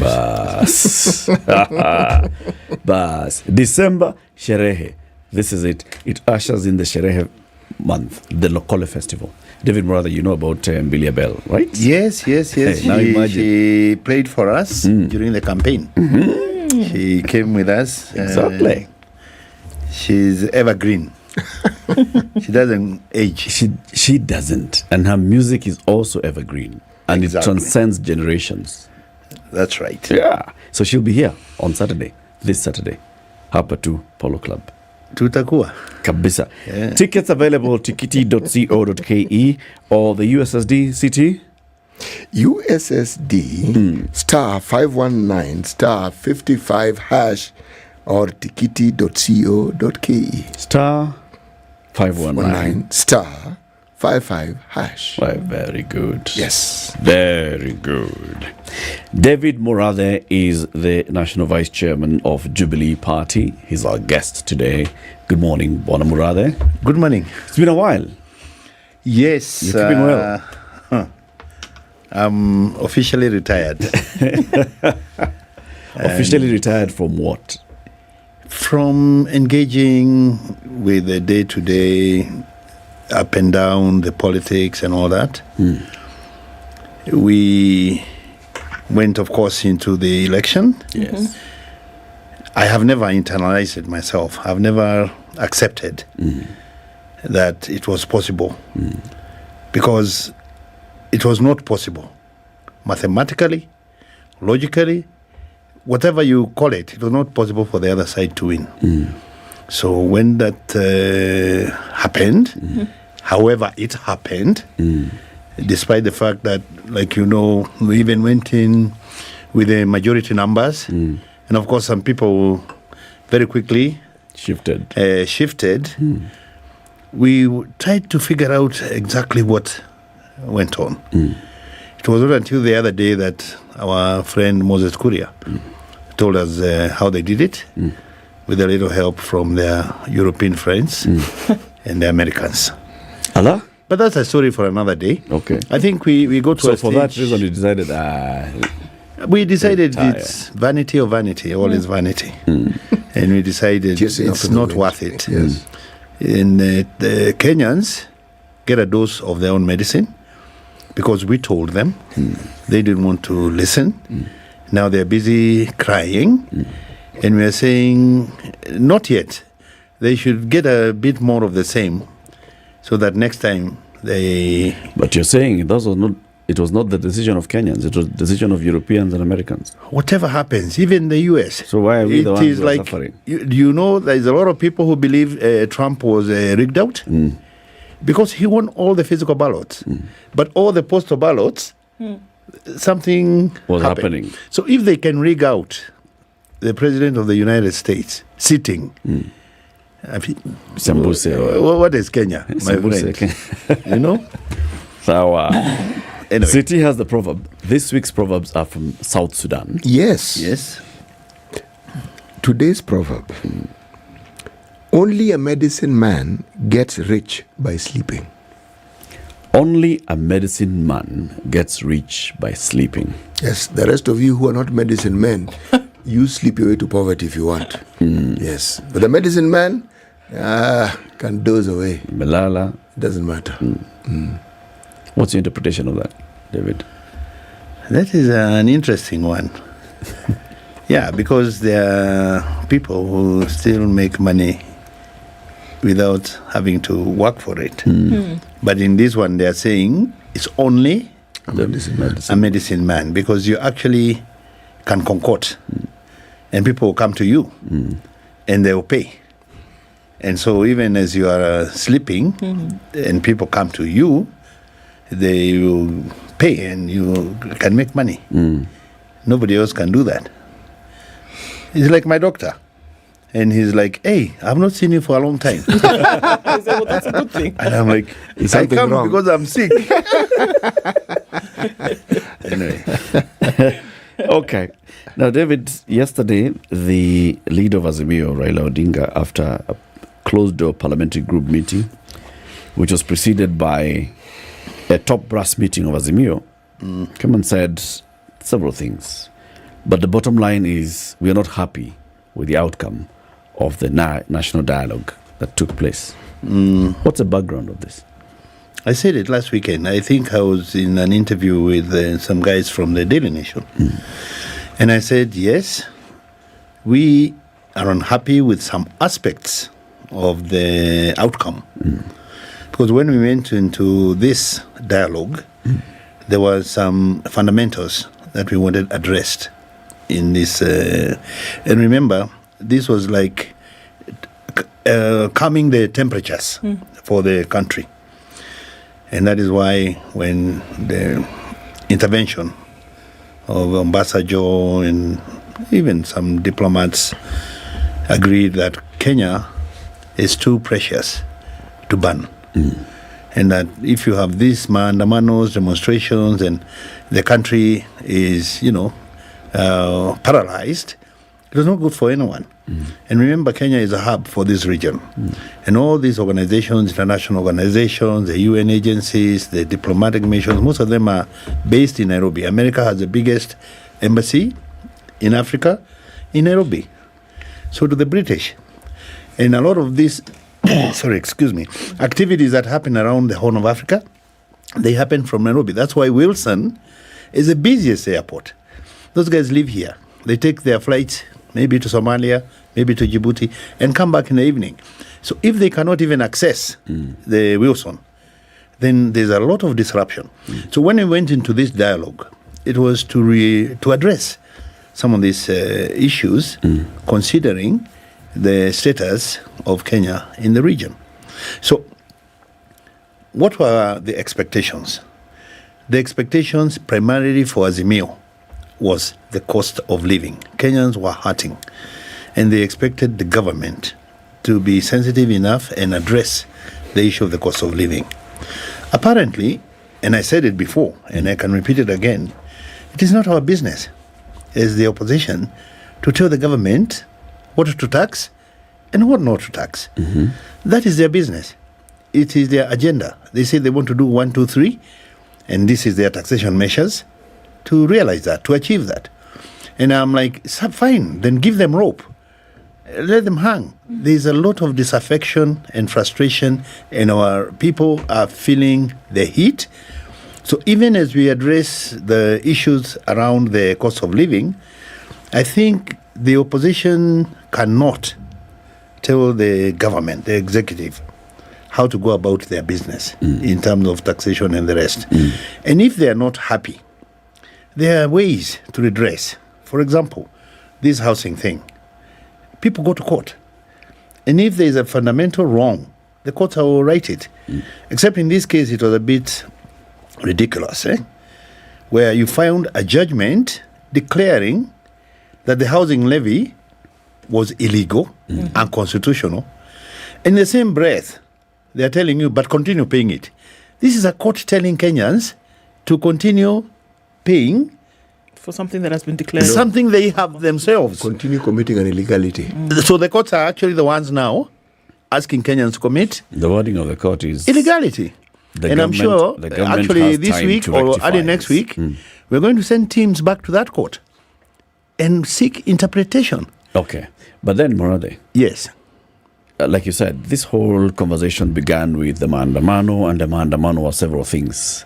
Among them, cost of living. Right. But there were many other things. Yes. There's the open server, the IEBC, political party hygiene, and all those other matters. Right. Okay? Right. So we get into first round of dialogue, which collapsed. We're going to the second round of dialogue, which both parties agree, let's institutionalize this and make it a parliamentary process. Right. Both parties agree on the number of people to sit in the committee. Right. Both parties this time agree even on the membership of the committee. Nobody came and said, no, remove so-and-so. Right. Unlike before. They even sit and they go through this whole process, sitting together, welcoming experts, hearing from the public, capturing views. And in the run-up to last weekend, there had been announcements by the co-chairs of this committee, Kalonzo and Ishongwa. We are principally in agreement on all the other matters. The one that we still have a conversation on was cost of living. So by 2 weeks ago, everything else, there was agreement. There was agreement on official opposition leader. There was agreement on prime cabinet secretary, on entrenching these funds into the constitution, on reconstituting the IEBC and its selection panel, on all these other matters. There was agreement. Cost of living was the issue. They meet, they discuss, they call experts, budget experts, finance experts, duty bearers, cabinet treasury for the cabinet secretary for the treasury, and the others. And then they say, we have reached some sort of a deadlock. We need to consult with our bosses, the principals. Give us more time. After a time, they go back to meet and say, we now have word from our bosses. Let's now thrash this thing out. They come out with a report, stand all of them together and say, here is our final report. All this is showing concurrence and agreement. At what point does Azimio then disagree? Well, to begin with, not everybody supported that process, including and primarily the Kenya Kwanza side. The side that was saying this thing cannot work, it's useless, it's a waste of time. On the other hand, there were also skeptics on the Azimio side. And if you saw the body language, even at that presentation, you could tell who was happy and who was unhappy with the outcome.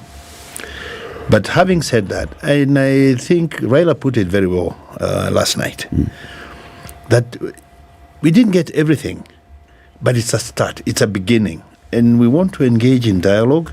I think he's putting country first. And this is the record, the history of Raila. He has always put country first and not about him. When it was Moi's 97 rigging, he agreed to do cooperation with Moi to calm things down. When the 2002 elections, there was betrayal, and we won in the referendum, again, he agreed to work with Kibaki. Even with Uhuru, there has been disputed elections. And finally, he agrees to the handshake. And even in this instance, this is more or less like a handshake, because it has calmed down the temperatures, people are talking to each other, and people are making movement, and the country is stable, the country is calm. The only undercurrents is the grumbling on the ground. The ground is unhappy. Which ground? The people. I've just come from the village. Yes. And people can't make ends meet. These cost of living things, including things like increasing fuel, for example, the cost of electricity going up. Somebody was on TV the other day talking about how much his money can buy in terms of a token. All right? And when you are dealing with the cost of energy, the cost of power, the cost of fuel, it affects everything. It has this multiplier for transportation, for manufacturing, and therefore the cost of goods and services becomes impossible for a lot of people. And that is where people are now feeling the heat. I came this morning, there was no traffic. A lot of people have retired their cars at home. And that is the reality on the ground, city. People are now having to cut down. When you go to the supermarket, what used to fill your basket, today is like half gone. And it is like these people are insensitive to what is going on. Who's these people? The government. You see, some of the revolutions that happen are because the government becomes insensitive. And that is why you find we have gotten to a point where we may not even be the ones now to call for maandamano or for the revolution. It will be the people. And they will ask us to join them. Before, we were the ones asking them to come out. This time, it will be them asking us to come out. Because we have reached a point where enough is enough. And the government has to balance. These so-called structural adjustment programs, and I watched your Minister of Finance with you here yesterday, they have never worked anywhere. I saw a senator in the US talking about taxation and saying you can never tax people or tax yourself out of poverty. All right? Why does Dubai work? Because of this impression like Dubai is a duty-free. It is not duty-free. You and I know it's not duty-free.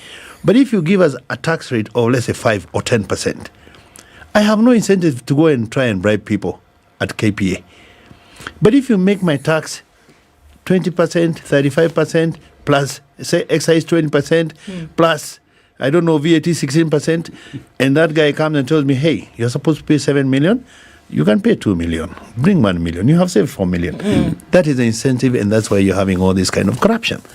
And that is why we are saying the tax logic I like the professor. The good professor was a lot of theory and a lot of hogwash and hot air, actually. The reality is the Bretton Woods institutions are not useful for this country.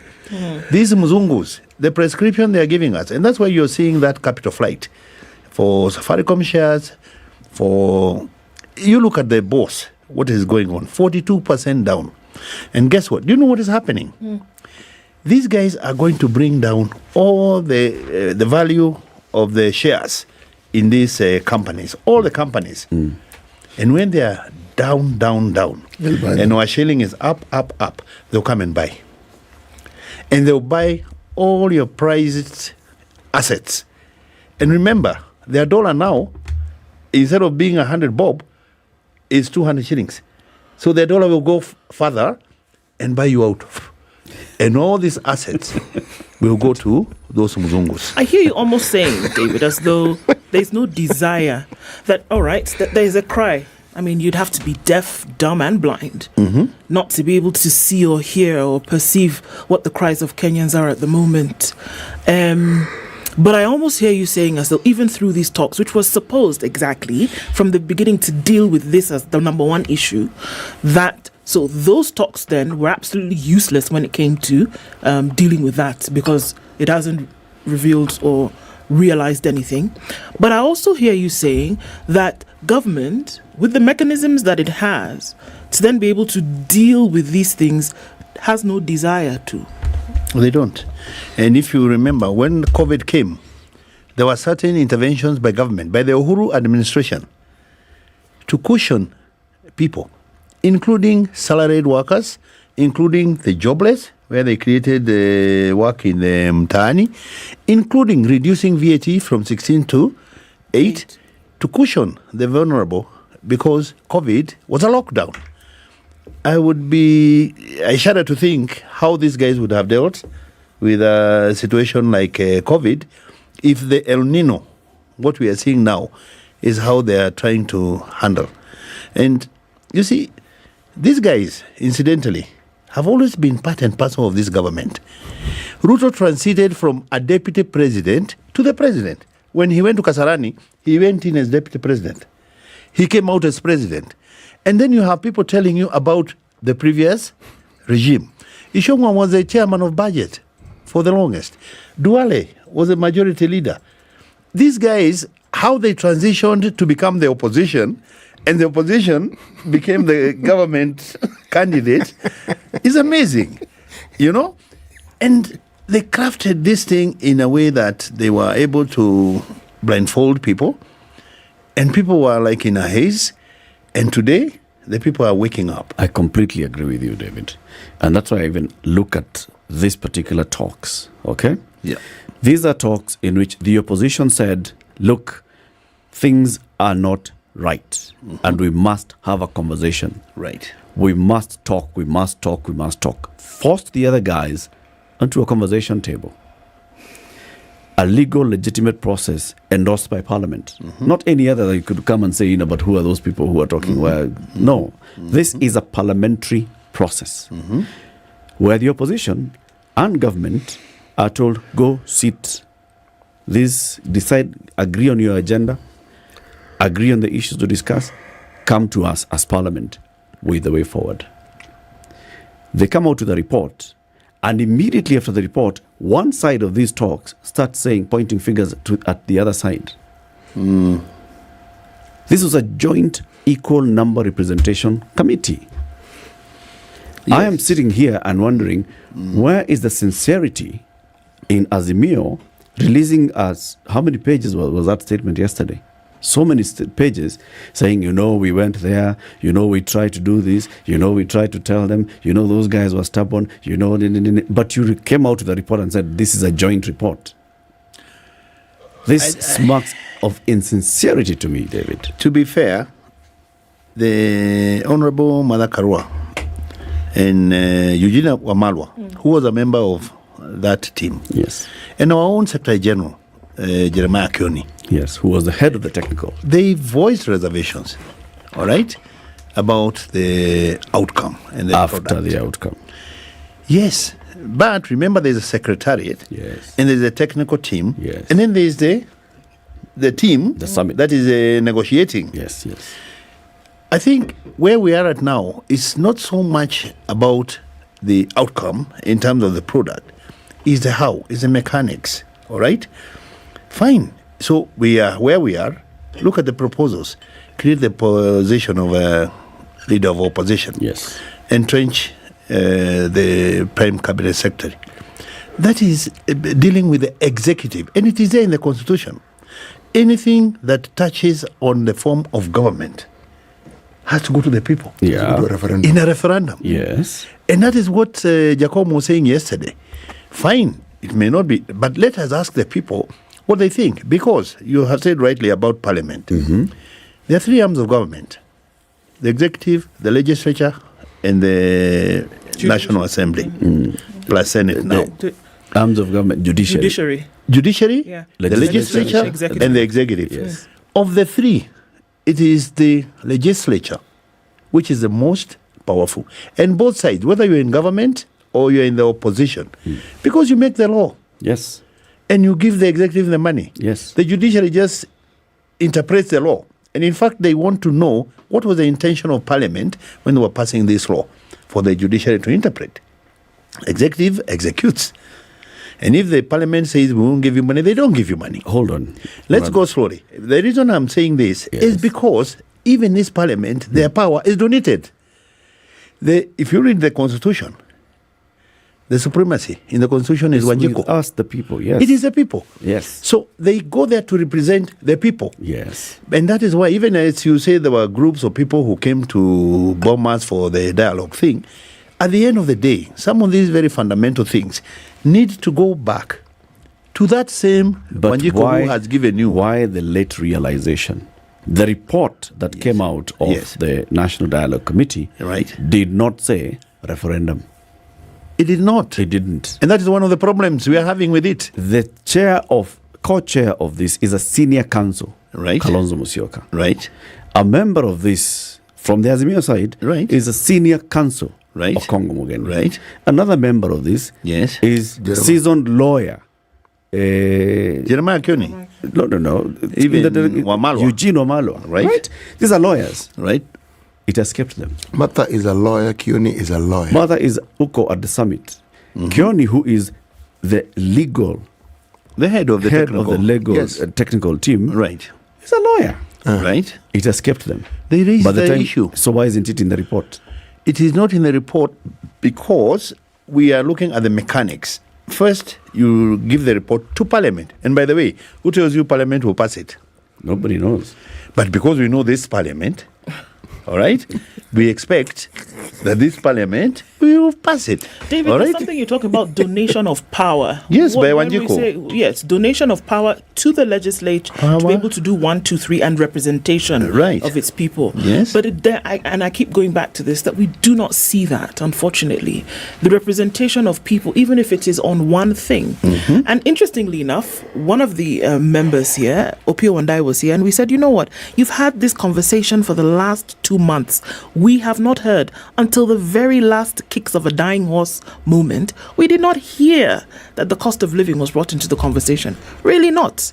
Maybe before, but all the days when people were sitting in Bomas, they talked about all sorts of other things. But then now we're saying, in order for this thing to go anywhere, we're going to bring in the cost of living. To me, what it looks like is that there's always this little morsel that you dangle and say that, okay, it's the thing that will get us to keep talking.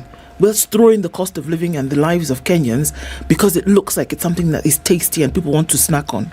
Whereas it could have been discussed over time, and perhaps we would be seeing something like that in the report today. But that is why you have government, my friend. Government is an enabler. Government is supposed to create an enabling environment for people to thrive. And to have a good life. And that's why I keep repeating. These guys, when they came to office, they said the coffers were empty.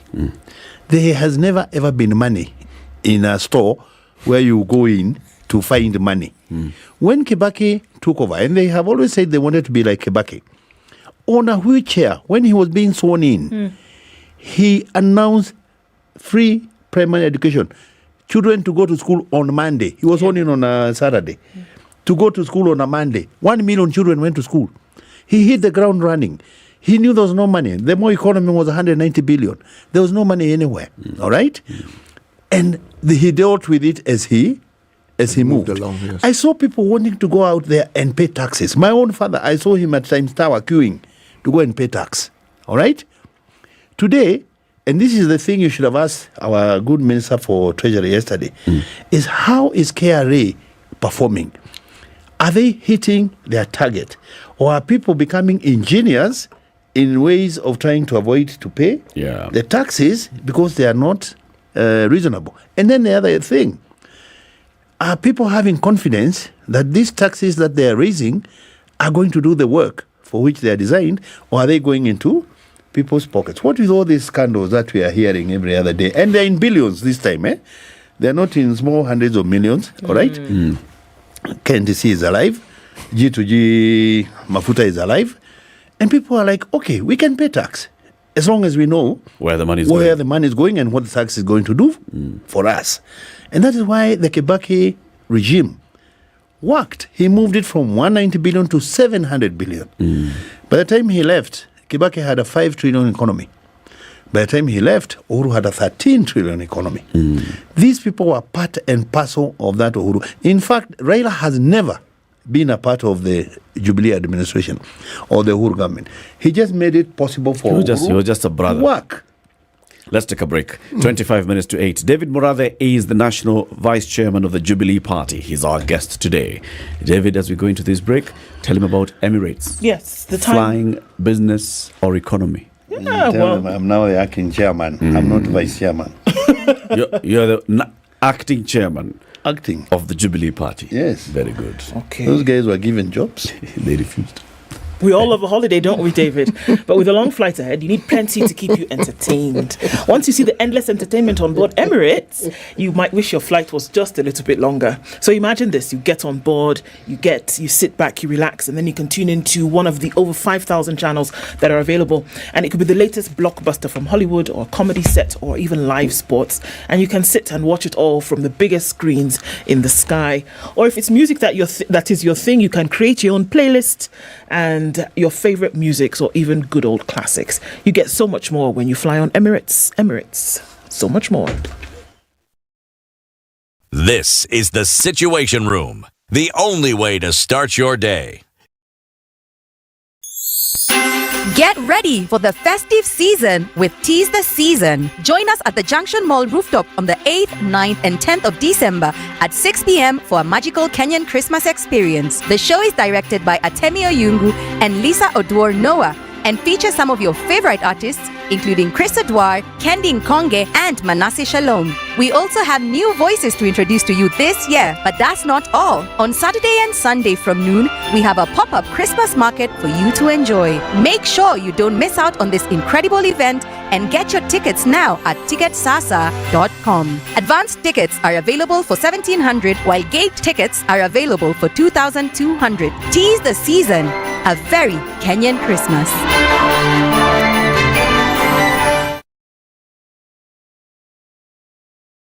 Step up and shine. It's that time of the year to win big with Kiwi. Stand a chance to win school fees worth 35,000 Kenya shillings weekly and instant airtime or data. Here is what you simply need to do. Visit your nearest store, buy any participating Kiwi tin with a fabulous new design nationwide. Dial star 459 star 5 hash, enter the unique code you'll find under the lid, and you could be the next winner. Kiwi, your trusted partner to protect, shine, and waterproof your shoes. Terms and conditions apply. Oh, finally! It's my Standard Courier delivery. At Standard Courier, we know that your time is valuable. That's why we guarantee swift and efficient deliveries to your doorstep every time. Give us a call on 0793 599 684 or schedule your next delivery by visiting our website www.standardmedia.co.ke/courier. Trust Standard Courier service for all your courier needs. We deliver with pride. Fly better to your dream destination with Emirates. Whether it's seeing Big Ben and the famous red buses in London, family adventures in Dubai, or discovering ancient wonders and bazaars in Istanbul. But remember, it's not just about where you're going, it's also about how you get there. Fly Emirates and start your holiday with delicious regional dining, complimentary drinks, outstanding service, and award-winning entertainment. All right, sunny conditions Fly at 16 Emirates. in Nairobi. It's 14 and sunny in Nakuru, and 13 and sunny in Nyeri. Sunny conditions at 14 in Eldoret, while Mombasa is sunny at 26. Malindi is sunny at 27. Sunny at 20 in Kisumu, with sunny conditions at 16 in Kakamega. Kampala is raining at 21, and Dar es Salaam is sunny at 26. Johannesburg at 11 is sunny, while Mogadishu is sunny at 26, with Addis sunny at 8. Lagos mostly clear at 26, and Kinshasa cloudy at 23.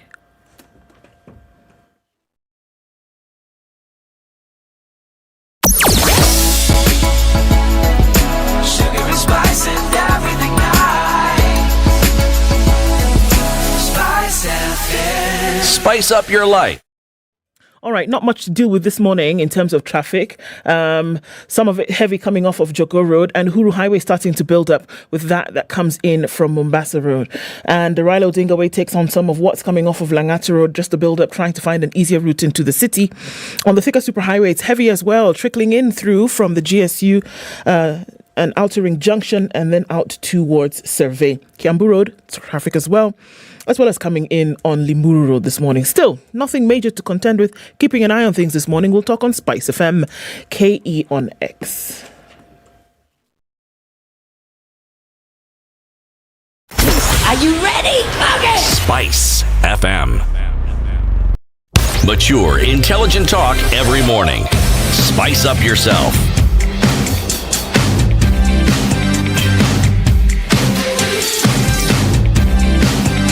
Mornings done right. 94.4 Spice FM. 20 minutes to 8, our conversation continues with David Murade. He is the acting national chairman of the Jubilee Party. Exactly. That's better, right? That's better. By operation of the law. Because the chairman was given a state position. A lot of those leaders in Jubilee took up parastatal and the advisory from the AG, from Musalia, and that is the law anyway. You cannot have a position in a political party if you're a state officer. Okay. Just the other day, that Kaninikega faction purported to want to go to court to represent the party. They were thrown out.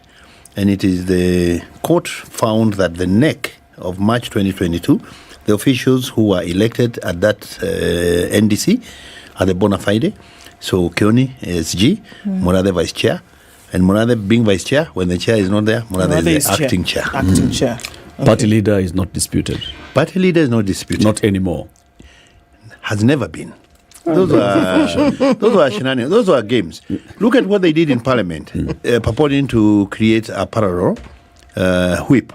Because we de-whipped Sabina from the Azimio whip. Jubilee Party has always been a parliamentary party. Arama was the whip of the Jubilee Party. So unless they were saying they are replacing Arama with Sabina. And Wetangula was very clever in his ruling. He said nothing in this communication from the chair removes the rights of the minority or the majority. Because in Parliament, you're either with the majority or the minority. There is no room for a third party, whether you're parliamentary or not. Wiper is also parliamentary. All right? ANC is parliamentary. Jubilee is parliamentary. But you're either with the majority or with the minority. And therefore, and I'm told they are giving her some perks, which is illegal, and I think guys are in court. If I were to give her, like, for example, a GK car as a Parliamentary Service Commission, we're going to surcharge Wetangula. Because the only person who is supposed to have that one is the whip and the deputy whip. Of the minority and majority. Of minority and majority. Only. No Not other. Of political parties. And Wetangula knows this. So Fort Kenya can't have a whip? No, they have their own internal whips who whip the members. But and it is the outside the floor of party the House. that determines who the whip is. In our case, it is the party that will tell Wetangula who is the whip of the parliamentary group in Parliament. Not Wetangula picking the Jubilee whip for the Jubilee Party. And we are going to deal with all these issues. One of the other things that came out, and you're asking me why we were unhappy with this thing. It was not categorical about multi-party democracy and the interference by the government with political parties through the registrar of political parties. But let me finish, Latiff. They have come out with a commission, an independent commission. As opposed to today, when you have one individual registrar determining the fate of political parties, who is an officer in the office of the Attorney General. So she's technically a government officer who takes orders from the executive. All right? Now, that is an achievement. And that's why, even as we say this thing was not 100%, I think that is what Raila meant. We made some baby steps towards resolving some of these issues that have been bedeviling us. Let me put it that way. This morning, the Center for Multi-Party Democracy is hosting us, the Jubilee Fraternity, to a seminar, a whole-day seminar at the Windsor. And we're going to come out with our own declarations in terms of the dialogue position. But as of now, we fully associate ourselves with the position taken by Raila Amolo Odinga and Kalonzo Musyoka yesterday on the Azimio position as far as the dialogue is concerned. And it looks as though that position is that the cost of living must drop. Is that the position?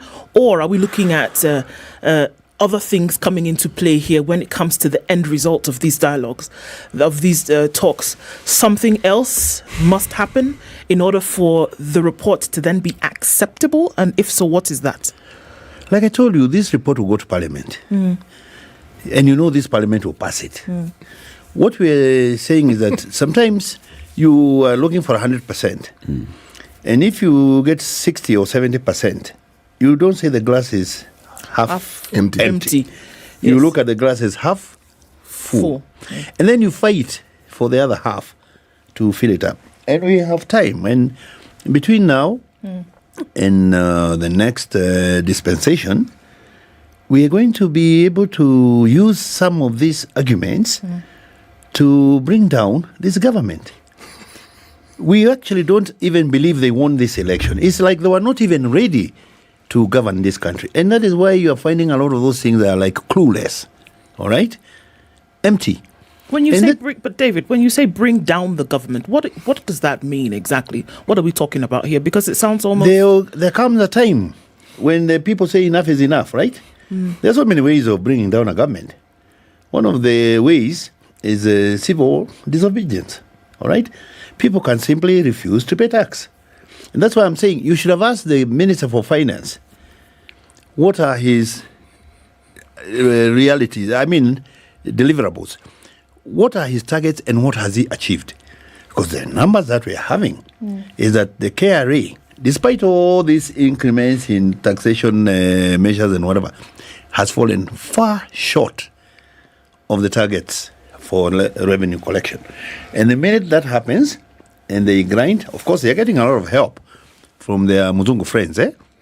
IMF is in town, the World Bank is in town. You saw that Megman, what is her name? Meg whatever. They are all over trying to prop up this government. Why are they propping up a government which was left very healthy, as you say, by Jubilee? I'm asking you, how was Uhuru able to manage? Uhuru did the biggest infrastructure in this country. More road than all the other 4 presidents combined. More connectivity in terms of electricity. He was able to bring down VAT. He was able to pay debt. Uhuru never talked about not paying the external debt, right? And the shilling was stable, fuel prices were stable, and he was able to even subsidize when need be, like during COVID. How was he doing it? Well, to be fair, David, yeah, the bulk repayments Yes. of the debts accumulated during Uhuru's tenure Right. started after he left office. Right. Some of the SGR started at the end of Uhuru 2022, did not early complain about paying 2023. Kibaki's debts. There were a few. Some of the bullet payment for the first Eurobond is coming up next year. All these things. And there are questions being asked on exactly how this debt was acquired and what it was used for. I spoke to the governor. The cost of the project. I spoke to the governor, especially about that Eurobond. Yes.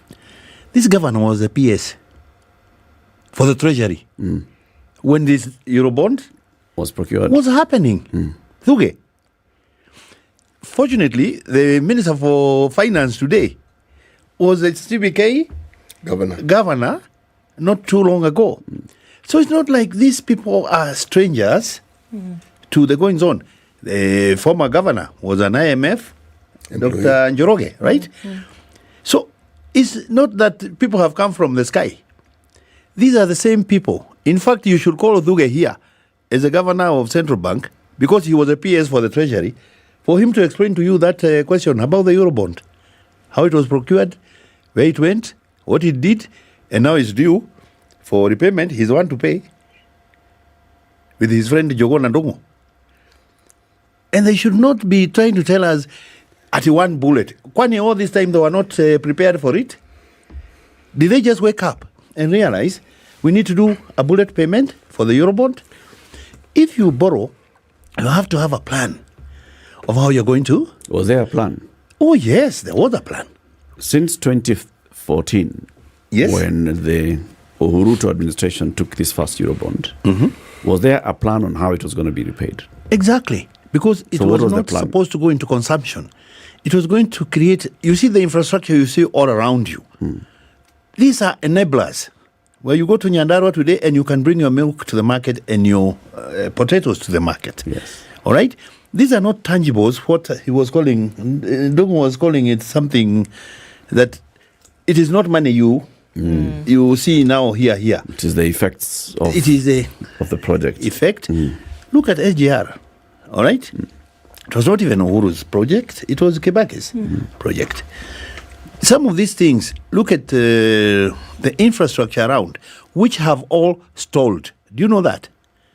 Do you know all the roads that were happening during Uhuru's time, particularly in Mount Kenya, have stalled? I saw Gathoni Wamushomba complaining the other day that Kera has issued some tenders and that out of the 7 which have gone to Kiambu, 5 are in Kikuyu, Ichongwa's constituency, and 2 went to Ruiru. All the other 12 constituencies have nothing, and there is El Nino. So even as those roads stalled, and the condition of the rains have made it worse, they will be telling you how there's no money. They're increasing spending on recurrent and actually reducing on development. Warped logic. What kind of logic is that, my friend? You know, Mheshimiwa, the truth about governments is, I think it's not often spoken of. Governments are a continuum. Whether it is Kenyatta, Moi, Kibaki, you are always picking up where somebody left. Good. Now, the thing that the Uhuru government, that one of the things that I look as one of the good things they did, we had a culture in this country where people wouldn't continue with other people's projects. Like governors. They would start their own, MPs and governors. Even MPs. Yes. But the Uhuru government continued with projects that had been started, and so many of them to completion. Right. And as you correctly put it, many of the people in power now were in that government. Right. So when they talk about this government and the previous government, we question it ourselves, what are they talking about? Exactly. Because government is government. Perpetual. It is government. Now, the question that we often ask ourselves here is this. Yes, there are challenges, but are we seeing a situation where people who are in the position of authority are not adequately equipped to deal with the problems that we have, or are these problems so overwhelming that irrespective of who was in power, whether it was Kibaki or Uhuru, they'll be having the same problem? It's a question we ask. But the question that isn't spoken of, yes, And the question is asked with that Eurobond that we speak of. The monies that we get in this country and we are told are spent, do they go to what they are intended to? Because if they did, then we ought to see the visibility of these things, because it's a lot 6 of trillion money. worth of debt. It's a lot. In 9 years, David. You were here with Jimmy Wanjigi. Yes. And you talked about the debt register. Yes. I heard you repeat it yesterday with the Minister for the Treasury. I think it was you who raised it. Why is it shrouded in mystery? I woke up one morning for Uhuru to say 2 billion shillings are stolen every day. 365 days, that is 760 billion a year. And coming from the president, it means he has that intel to tell you this is what is happening. Today, and it's sad because we are told there's a lot of micromanaging, that even ministers and PSA sometimes are afraid to take decisions without reference to the top. You're finding there's a lot of lethargy in government because they cannot make or take decisions. It's like a one-man show. And that these guys are there just by name. When was the last time you had Aisha Jumwa? We know she's alive. Okay. We know you she's a very important question. Yes. Because you get as good as you. So when you are even picking your cabinet, the result can only be as good as the people you put. I saw Devin D complaining the other day. I don't know whether it is real or it's a fake social media account. But if that is what is coming out of Devin D, you can see the frustration. Because Devin D has also been dealing a lot with the wastage in this government. And you didn't take this minister to task yesterday. Because one of the biggest problems we are having is wastage in government, living large. Huge delegations to go to a small meeting in Europe. You are taking 40 people? How much money? You know, it's that needs to be dealt with. How can that be dealt with? What is the structural issue here? Because this same kind of wastage, maybe it's more, maybe it's less, has been witnessed in the Kibaki years. There were complaints about wastage. In the Uhuru years, there were complaints about wastage. Right. What is the rot? Where is the problem? The problem is this country is driven actually by the civil servants. And if you joke with them, they can actually bring you down. And that is why... As a politician? Oh, yes. There is a funny marriage between the politicians and the civil servants. And remember, these civil servants are permanent. In fact, before they used to be called permanent secretaries. Because they never went anywhere, even if you had a change of government. And they were able to serve any government in power. Mheshimiwa, they still don't go anywhere. The people we see changed are probably PS. Yes. You forget that the engine is below the PS. Okay. They don't go anywhere. So until you deal with that one, that answers your question. You never get rid of this wastage in government. Because that's and how they create all these the 2 billion packs. is wasted. Exactly. Some, of course, is outright. All right. Theft. Yes. And so do I hear you to be saying that when we talk of cartels, yes, it's in government? Exactly. In bed with the private sector. Yes. Look at the privatization, for example, that they're talking about. Do you know why China has succeeded in removing people out of poverty? It is because the state corporations, the things that work are government. Do you know that? Those companies you see here, yes, they are state corporations. But you try and do Mickey Mouse, they hang you. Yeah. They don't waste time, right? Here, you are getting government at they are inefficient. Our state corporations are inefficient, so we're going to privatize them. Do you know what that is? Do you know who's going to buy those companies? And for heaven's sake, please tell them not to buy KICC. It is our Eiffel Tower. It is our Statue of Liberty. It is our Big Ben. These are symbols, landmarks for a country. And then you hear it's a company in Dubai which has bought KICC. And when you go to Dubai, you find that it's David Murathe. It's David Murathe. Please. And that is something we are also going to fight. The They privatization. removed the law, the requirement that these things have to go to parliament before they are privileged. Now, they can just wake up and the 9th minister, like your minister who was here yesterday, can decide privatizing pipeline. What do I do? Uhuru started the privatization conversation, appointed a task force. Yes. Was given a report that said privatize these ones. Yes. He didn't actually implement that He didn't. that report. Because he thought you can actually make Mumias efficient. You can make Mohoroni efficient. You can make Chemel efficient. And if the private sector can do it, why can't Mumias Sugar do it? Okay. David good Murathe, management. the acting chairman of Jubilee Party, has been our guest today. Thank you very much for joining us. Thank you for having me. Come again, sir. And don't take me out of retirement. I've told you. You are a retired... officially retired. A chat with friends is not bad. Officially retired. It's 8 a.m. Let the retiree go back to bed. Spice up your life.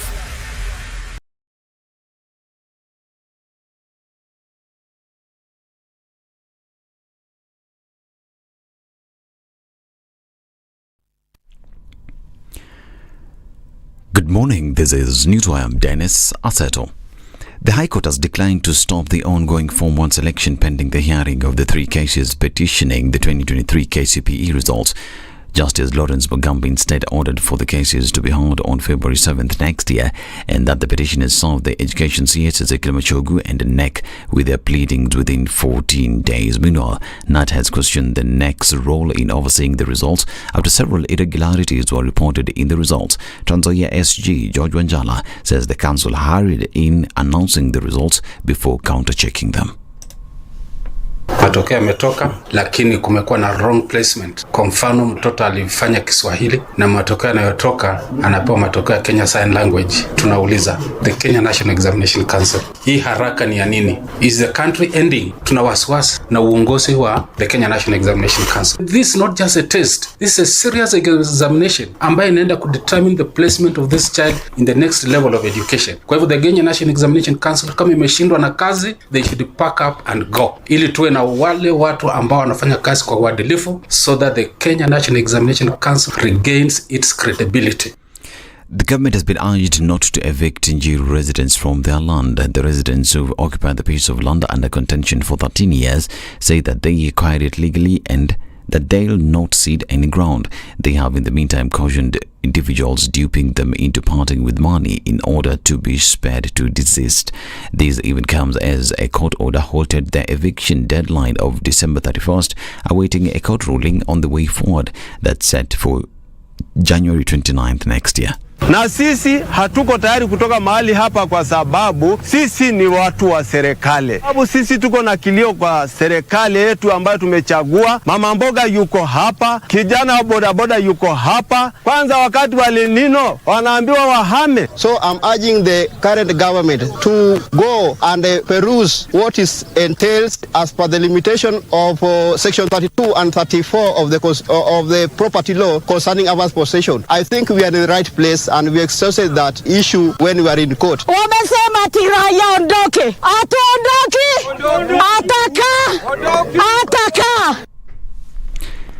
The Kenya National Union of Clinical Officers have issued a 21-day strike notice to the government. KUC officials led by Peterson Washira and George Gibore said the county government and the Ministry of Health must expedite promotions of all qualified COs as well as fulfill the CBA agreement. The ultimatum is for 3 things. 1 is for the CBA, number 2 is for the promotions, and number 3 is for the PCN committees. If any of that is not addressed within the 21 days, I can assure you we are starting the year with a strike. Like on the matters of CBA, we have a court order directing the employers to come to the table and negotiate. But they have decided to go on strike. So we are trying to tell the employers to come out from the strike. But if they don't, we are willing to join them. We want to say categorically that our interest is only one one, to better our services. And it can only be better if we have a legitimate, qualified, and prerequisite health professionals, including the clinical officer in this case.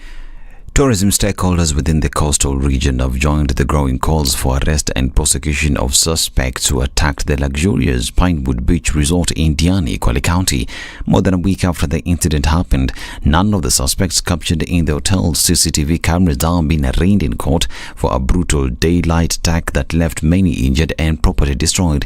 In a show of solidarity, the stakeholders under the auspices of Kenya Coast Tourist Association termed the incident linked to an attempted takeover of the hotel as primitive and barbaric. Nairobi Governor Johnson Sakaja has suspended top city inspectorate officials after a spate of incidents against traders. In the changes announced by Chief Officer Tony Kimani was replaced by Eva Wairiuko. Acting County Secretary Patrick Analo said the decision follows a series of incidents and investigations into recent confrontations between traders, motorists and business owners in various parts of the city. Wairiuko will now serve as the Security and Compliance Chief Officer, while William Kangogo has been appointed Acting Director of the City Inspectorate in place of Benjamin Omonde. This is Newswire. I'm Dennis Aseto. Good morning.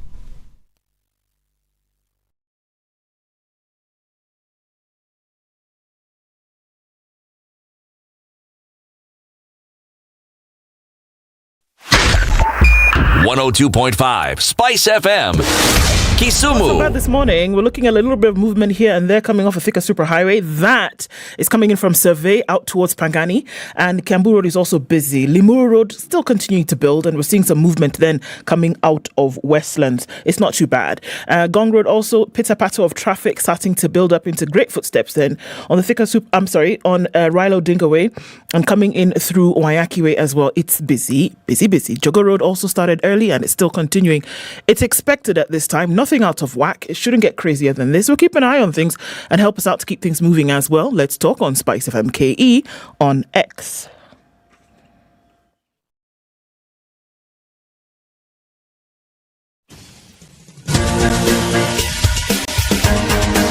This is The Situation Room, the home of hard-hitting political commentary and penetrating insights about the state of the nation. This is a talk radio experience like no other. The Situation Room, a place for hard truths, debates, and elevated conversations. The Situation Room, witty, political, engaging, deep, controversial. In the room, we have C.T. Muga, researcher, academic, seasoned political observer, a fountain of wisdom in these politically uncertain times. Ndu Okoh, Nigerian by birth, Kenyan by choice, communications expert, Pan-Africanist, a truth seeker and believer in people power, and Eric Latiff, agent provocateur, the man in the chair, seasoned journalist, news hound, a man who believes in punching up, not down.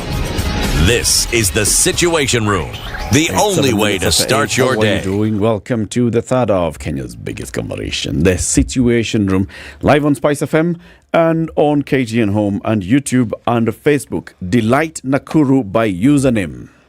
Yeah? Mm-hmm. This is the next place to be. Delight Nakuru. It's in Salga. Uh-huh. Give the directions. You leave Nakuru, go. You're heading towards Eldoret. Mm-hmm. You get to Ngata. You pass Ngata. Mm-hmm. You get to Salga. Salga, you see the Kasalga shopping center. I see Cops are usually there. I see it. Before you start ascending, all right, towards Sachangwan, into Kebunja, that branches off into Molo. Before you get there, there in Salga. On the right-hand side, turn right. Kuna barabara ya Kalami iko hapo. Got it. 300 meters. You will see a gate with the signage, Delight Nakuru. It's the new real estate development. It's by username, and username are saying just come buy your plot and start building. We'll help you through the journey. What have they done so far? They've done the gate. They've done the perimeter wall. They have sunk a borehole at the site. Power has been brought. Stima imevutwa. Stima imevutwa to the site. There's water above ground and underground. Borehole sunk. All those things are sorted. All they need you to do is go select your preferred plot. Start paying for it. 799,000 shillings is what they're going for, but they say the first 50 people, because you're listening to Spice FM, come and pay 750k and we start the journey. Let's go. You can start this journey by paying a down payment of 80,000 shillings. and you pay the rest within how many days? 30 days. 30 days. Right? Yeah. Mirogo. And then, if you do not want to have this whole conversation, you want to have a longer conversation, they say it's okay. It's okay. City, as you're going to Tamu, you want to have a home. You know, I have my mansion in Salga. Delight Salga. But I want to pay within a period of time, not immediately at one of 799. I have other things I'm doing. They can allow you to pay in 12 months. For you. For me. For you. 12 months. Yes. So, all you need to do is talk to username, send the SMS with the word Nakuru to 20321. That's 20321. They will get back to you. They'll tell you more about it. Sawa? Sawa. Sawa. Sawa kabisa. Our next guest is the Member of Parliament for Githunguri constituency. She is the chair of the National Assembly Constitution Implementation Oversight Committee. Okay? Her name is Gathoni Wamushomba. Good morning. Good morning, Eric, Latiff. How are you? I'm fine, and Tim? Good morning. You're good? Yeah. I love you guys. Unakaa poa. Asante. I listen to you every morning and I love your conversations. Thank you very much. You are the only station left with serious content in the morning. You know, coming from you. And I don't need to do a disclaimer on that. Because that is my opinion. Very good. Yeah. Very good. Karibu sana. Asante, nashukuru. How's it going? Tough. What's tough? Tough, because of course what we are seeing is not what we expected. We went to the market to look for cabbages. We wanted that very variety called Gloria F1 hybrid. But we bought Practa. What you found was Practa. And you had no choice but to buy it. Exactly. Okay. Is that what you bought or is that what they packed for you? When you get home, you realize, guy, you thought you were buying Glory. Yeah, I think I'm not so sure whether it's the packing or it's the buying. I'm yet to get it out. Yeah, but that's tough. It's tough. I can't come here and sit and tell you that things are fine. I can only be lying to you and lying to myself. Where? And that's not my nature. Where? City, please welcome Mweshimiwa with the day's proverb. And I'm going to do that, but I have to compliment this hat. Sindio? I mean, this one you can't call this a hat. You have to go Frenchy on this one. It's a chapeau. Chapeau. Chapeau. How do you spell that? C-H-A-P. Chapeau. Not chapeau. Chapati. Good Lord. Do. Yeah. Chapeau and ships. No. C-H-A-P-E-A-U.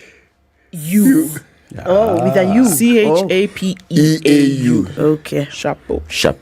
Okay. Right. Yes. The proverbs this week are from South Sudan, the Republic of South Sudan. Yes, the southern Sudanese state of South Sudan. You just have to allow him. Please, okay. Only a medicine man gets rich by sleeping. Only a medicine man gets rich by sleeping. Usijaribu. Mheshimiwa, what's your interpretation of this? That only hard workers gain. Yeah. You know, in my mother tongue, we have a proverb that is similar to that. That says that you have to fight the morning dew. Say it. Kaguru karime. Kaguru karime kahura kamuhu. Okay. As in your feet has to fight the morning dew. And stay away from the ash. You know, when you stay near the fireplace, you get the ash. So when you stay near the fireplace, it means you're lazy. But when you strike out, when you get out, your feet get morning dew. That shows that you have gone to the fields to farm or to work. Early. Yes, and early. Yeah. Because the dew is only available in the morning. Early morning. Yeah. I like that. Yeah. It's a very good one. Mheshimiwa, we had David Murathe here. Yeah, I've just met him at the lift. And he mentioned something, one of the things that you were raising, which is about issue of roads and contracts being issued. And you are complaining about equity of distribution of road projects. Yeah. Let's just start with that. What's that all about? That's what I said. We were looking for this type of a cabbage, but we never got it. We got the wrong one. Because, when we were campaigning together, we thought we are going to serve the menu of equity, of fairness in resources distribution, but that's not what is going on. As I complain in Kiambu, Nyerians are also complaining that the resources that were meant for a county are concentrated in one constituency. But why would this happen? It would only happen because there are people who are using their platforms that we have given them for their own gain. It's politics of favoritism. Again, how would this happen? So if roads are earmarked for construction or upgrading or repair, there's an institution called the Kenya Roads Board. Yes. There are agencies under it. Yes. KERA, KURA, KENHA, KWS, right? All those come in. Sasa, are you saying the bosses of Kenya Roads Board, KERA, KURA are the ones who are determining? Or are you saying there are other external forces that determine how Kenya Roads Board allocates resources for roads? Do you know there's something called state capture? Yeah, we've heard of that. Now we have what we are calling parastatus. It was in the previous administration, so we are told. So we have something we are calling parastatus capture. Please explain. Where those whom you are referring to, in charge of roads boards and Kenya Rural Roads Authority and such like parastatals and government agencies, are 100% being controlled from some central place. If that was not so, why would KERA allocate roads in only one constituency? Just tell us this particular case. You're complaining that roads were to also be developed in Githunguri constituency, and they were not.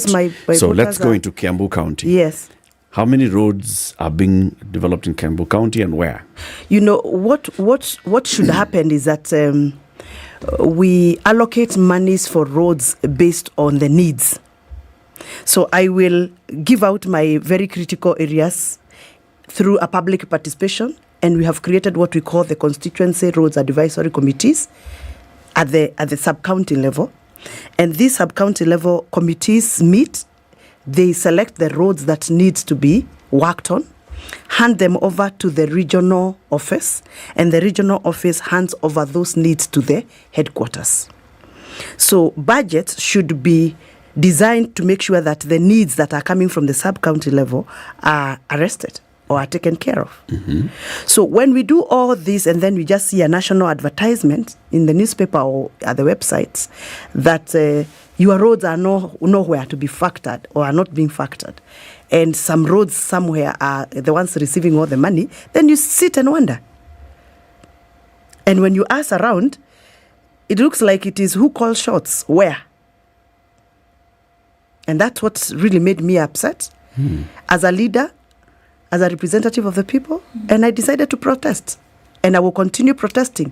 Even if I don't get any road out of what I'm protesting right now, in future, nobody should do what they have done, because it's not right. Are you saying the allocation of these development projects then is being done in an unfair manner? Exactly. And if it's unfair, what is the threshold then for fairness? What would it be that would then look like, all right, this is being done in a way that would be then considered fair? I think the most fair way is to ask ourselves, what is it that the CRCs, the committees at the grassroots, citing as most urgent cases? All right? We have like 12 constituencies in Kiambu County. If we have, for example, an allocation of 2 billion shillings, because I did my maths and I saw like Kiambu County, we are receiving about 2 billion shillings. And we have 12 constituencies. Of course, roads don't come in with the same needs. There's a road that requires 60 million. There's one that requires 20 million. So I think you would sit down and say, this 40 million road that is in Githunguri should get the first priority because of the needs and the people it serves.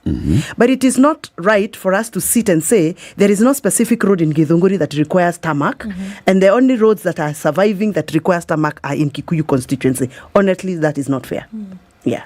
So I expected a situation where every single constituency out of 12 constituencies in Kiambu get at least one link road. So are we saying, from what you're saying now, and to be shown that you've given the example of Kikuyu constituency. Yes. Are you saying now that the allocation for the development of roads is actually all going to Kikuyu constituency? Not all of them. Majority based on not all of them. You know, we have what we call trenches. We have trenches for road maintenance. What we call spa maintenance. That is what do you call them? There are roads that we do fresh. There are roads that we do upgrade. Yes. There are roads that we do grading. Yes. So we have various categories. Yes. The category that is making me upset, that made me protest, and I'm continuing to protest until I see some intervention, they are the roads that require to have a black top. Okay. That is a bitumen maintenance road. Okay. Those are the roads that takes the highest amount of allocation. Okay. The rest of the roads take about 8-10 million. But these ones, you're talking about a road that is taking about 60, 100, 150 million. There is no way we can have 5 roads in one constituency of Kiambu County. How is the decision-making done? So, first of all, there is Parliament that has a role to play in appropriation of budgets. Yes. And when there is appropriation, there is money appropriated to the Ministry of Roads and Infrastructure, to the Kenya Roads Board, and then now for... Does the appropriations budget go to the granular detail of the particular sub-county? Yes, it does. And then that is why I'm complaining. So in the appropriations budget, there's money that has been allocated for Kenya Roads Board to make roads in Githunguri constituency. Exactly. So that's already in law. When the money is already allocated and appropriated and allocated, there are people playing games. They remove this road and fix this road. How would that happen? That is exactly why I am complaining. That is why I'm complaining. Because when you bring me the budget in the National Assembly for appropriation and for allocation, you've already defined which road you're going to work on. Yes. Then how does it happen that along the way the road is missing? That's criminal, isn't it? That is why I'm complaining. I think this is something that people need to actually delve into and get to know what happens, because there is no way we can be allocating money for this road. For example, there is a road that is in my constituency that we had allocated money in the previous parliament when I was the vice chair for Roads and Transport Committee in the National Assembly. I personally made sure that road got money for upgrade. And immediately after the campaigns, the money was there. But 5 months down the line, after we took over, the money was not there. The money was not there. And the money is still not there. And that is why I'm really complaining. Sorry. So who is this who meddles into the affairs of some of these parastatals and is able to take away money without due respect to the people who allocated the money? I have to ask. Explain it to us so that we understand. Because sometimes we're told that when you say money is there, it could have been that it was allocated. So allocation now means that when you look at the paper, money is there. But from what I hear you saying, actual money, you can look into an account and see 1.5.00 shillings. Is that what you're saying? That we saw the money, or was there an allocation that was made that this money would be made available? Because what you're saying is that money was there, and then you looked later and now it was reading 0. You see, when we allocate money, papers dictate that when we allocate money in the National Assembly, that money is there. All right? Okay. And it goes into the Appropriations Act, which is law. Exactly. Okay. So when later on you tell me there is no money for that road, I'll always ask you, where is that money? Where did the money go? You cannot tell me that you even awarded a contract to a contractor. The contractor went on site, mobilized, went on site, started off working, got the first payment, the second payment, then the third payment and the fourth payment is missing. Yet that money was originally fully allocated. Where did that money go to? So what normally happens, because you see, at the end of the year, let's say, in the previous budget of June 2022, 3.2 trillion shillings was approved by Parliament. Yeah. And then this 3.2 trillion shillings, to a cent, was actually appropriated by Parliament. This money goes to pay salaries. This money goes to do this. Exactly. This and the other goes to maintain our embassies. This and this goes to make a road. Tell us that road that you had allocated. What's the name of the road? That is Dumberi Ikino Road. So the Dumberi Ikino Road got money. Yes. And that money was law. not in the Kenya Kwanza government budgets. It was in the previous government. Of the last one, 3.2 trillion shillings of the final Uhuru budget. Okay?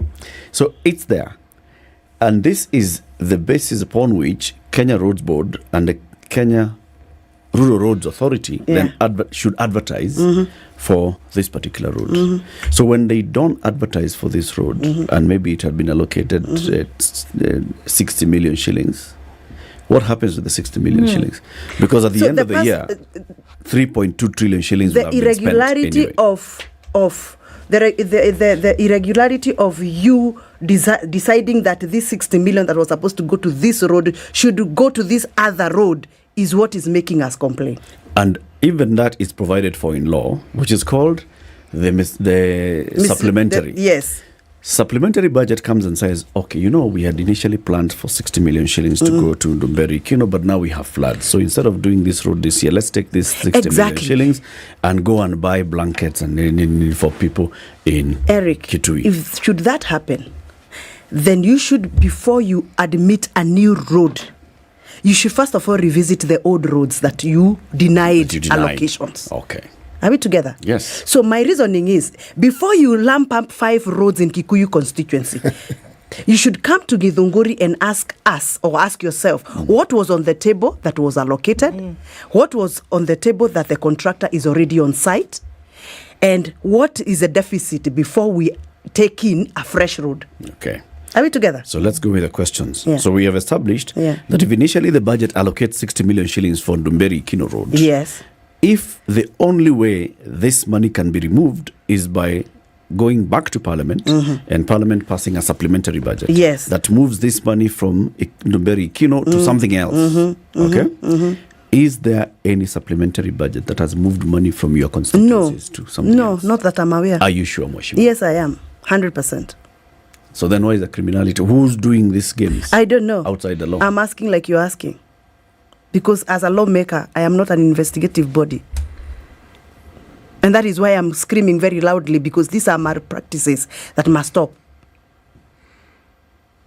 And we must provide a fair playing ground for resource allocation in this country. And politics of favoritism must stop. I get Mheshimiwa loud and clear. It's called crony capitalism. Somebody uses their position of authority or proximity to power to ensure that benefits that should be spread across are centered around them. Against the law. Yes. And the reason people do this in the political arena, you assume that by doing this, you will be able to accumulate more power. It rarely happens that way. You actually gain more enemies. Of course. You see, Eric, ask yourself, as a member of parliament for Githunguri, what is my job? Number one, my work is to represent the people, advocate and lobby on behalf of the people. It is not right for me to sit pretty, smartly dressed in National Assembly, attending all sessions, when money is being diverted from my constituency to a certain private-owned estate, like Tatu City.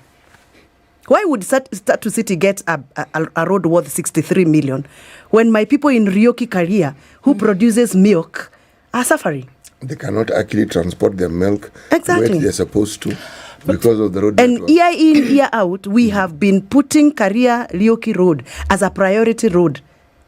Year in, year out, I speak about 2018, 2019, 2020, 2021, 2022, and we have put it as a priority need. And everybody knows about it. All the minutes are clear that we needed this road upgraded. You were vice chair of roads. Yes, I allocated money into that road in 2021. As vice chair of roads, you also have a more direct responsibility of oversighting that particular State Department or for roads. Yes.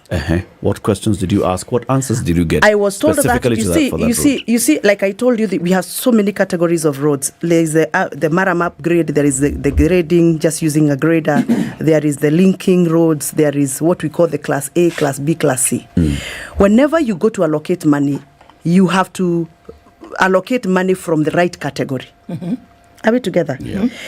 Kenha, for example, have their own specific roads. So even if there was budget in Kenha, you cannot drag budgets from Kenha for a rural road. You have to go to the Rural Road Authority to get money from their budget. Yeah.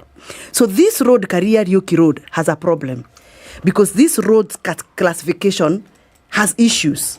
You understand? Okay. When Kenha is pushed so much to the corner, you need to do this road, they disown the road. They say it's not our road. It's an urban road. It's an urban road. When you go to the urban road, they tell you, no, in Githunguri we don't have any urban road because it is not a municipality. You go to the Kera people, they tell you, no, this road is not our road, is under the county government category. In fact, the last time I attempted to allocate money for this road, I actually got 246 million when I was the Vice Chair Roads Committee in the National Assembly. And when that money was allocated, there was fights. There was a pull between the county government and the national government. The then governor insisted that was his road and should not be touched by the national government. And so we had to reallocate the money because of the pull. So those are some of the issues that we are discussing. And now we have been pushing the national government to categorize such roads clearly and give mandate who is supposed to be dealing with this road so that we don't have that pull and pull. Right now, actually, most of members of parliament are fighting with governors, including myself, because there is a road that I want to make for my people because they are my voters. And I feel their pain. But sometimes I'm tired because if I touch this road, the governor will be up in arms and saying, you can see even they have even gone to court, claiming that the members of parliament are actually using their money.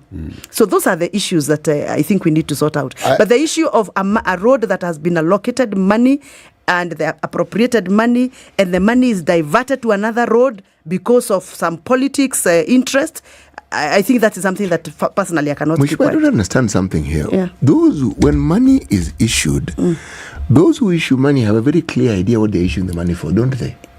I mean, if 240 million is going for road, it's known this road should get this money. They qualify for this road. Yeah. So governor comes in and says it is his road. Yeah. It's not the governor's road. It's a road for the people of that particular place. And the governor is a governor of the entire county. So that is really, even if it is the Mheshimiwa who builds it or the Mheshimiwa who has pushed for it, it is still a road within the county. Yeah. Okay. Explain to me, what is the governor's beef? I wish I was one. I would respond. There's a reason why I'm asking you. Actually, you've responded.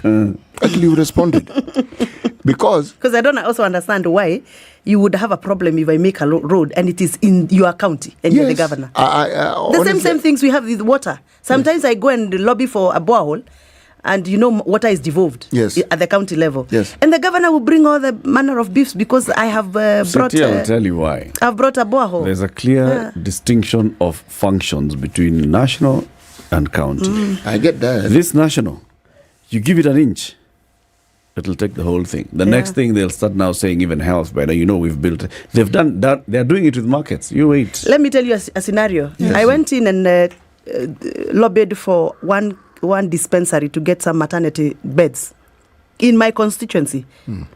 I lobbied and I got help and I got some few maternity kit, about 4 beds and some equipment for delivery room. And I had them delivered in the clinic and they were delivered. I went to supervise just to make sure that what I was given was delivered. And I was locked out of a clinic. The medical in charge, the medical staff in charge locked me out. It's a devolved function, Mheshimiwa. And when I asked and insisted that I want to know why I'm denied from just going to see the beds that I lobbied for, I was told that's not your work. You are an MP, your work is not to deal with the dispensaries. You can imagine, and I'm lobbying so that my women who are walking so many kilometers for delivery services can get maternity services in the next door facility. Donate it to the Department for Health in the county. And then that's what happens. I'm telling you a real scenario. I'm talking about Geteti Dispensary, just to be specific. Geteti Dispensary, which is in Githunguri town. About 4 or 5 kilometers from Githunguri town. All the women who unwanted maternity services had to come all the way from Geteti to Githunguri town, which is a bit far. So I lobbied and I succeeded. And let me tell you, just to go and see the beds is an issue. Break time, 26 minutes to 9. The Honourable Gathoni wa Mushomba, Member of Parliament for Githunguri constituency, Chair of the National Assembly Constitution Implementation Oversight Committee, is our guest. We'll be back shortly. This is the Situation Room, the only way to start your day.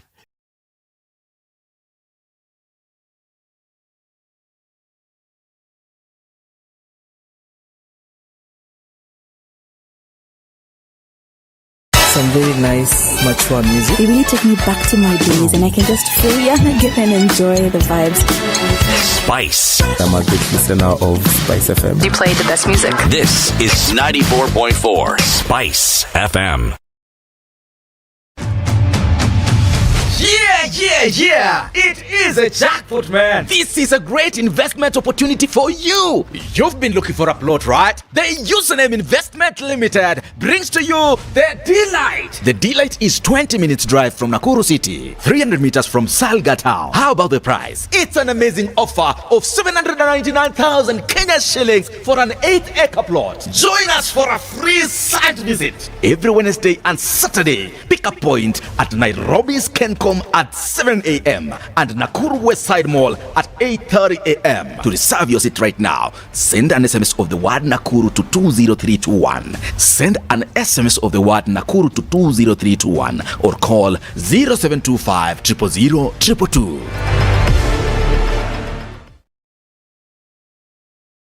Safaricom has introduced a youth platform which is giving customers freedom to choose what products they prefer, how much to spend, and surprisingly, even the validity period. Join me, Yolanda Mulwa. Nairobi at 18 and at 17, it's sunny in Nakuru. We'll see highs of 25 in a sunny Nyeri and highs of 24 in Eldoret. 22 currently, 28 currently in Mombasa, going to highs of 32, and we'll see highs of 32 as well in Malindi. Kisumu is 22 and sunny, and Kakamega is 21 and mostly sunny. Looking out into a cloudy Kampala, highs of 28, and we'll see highs of 32 in Dar es Salaam, where the sun is up at 26. Johannesburg this morning is sunny at 13 with highs of 26, and Mogadishu at 29 will go to highs of 33. We'll see highs of 21 in a sunny Addis Ababa at 11. Lagos is clear at 26, and Kinshasa is cloudy at 23.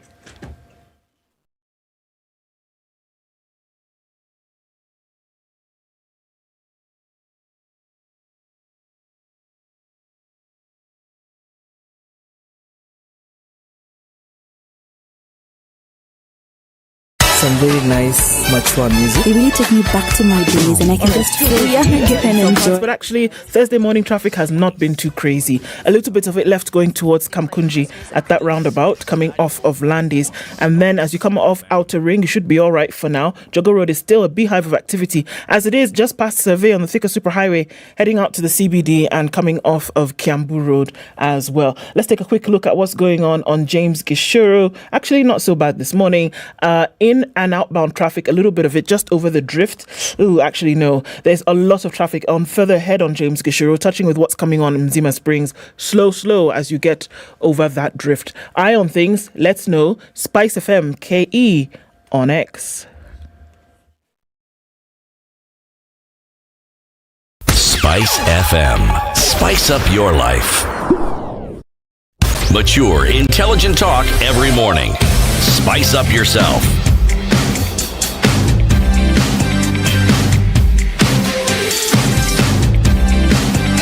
Mornings done right. 94.4 Spice FM, Nairobi. Honourable Gathoni wa Mushomba, MP Githunguri constituency. Mheshimiwa, you said, when we began by asking you how things are, you said things are not good. Things are looking bad. We went to the market. You were part of the people who were taking the people to the market as a campaigner for UDA. You got elected on a UDA ticket. When people then went home, they opened the bag. They were expecting to get this beautiful cabbage. They got a different thing. They got managu. Yeah. But you packed that thing.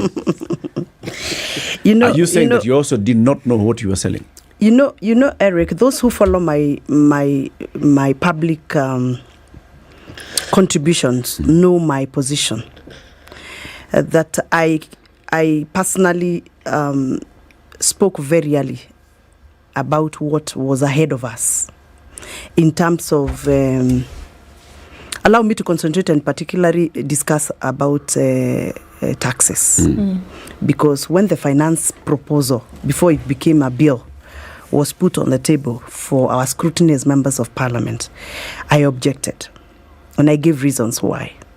Because I do represent farmers, I felt like my farmers and what I call the micro producers were not taken care of within the proposal that was there then.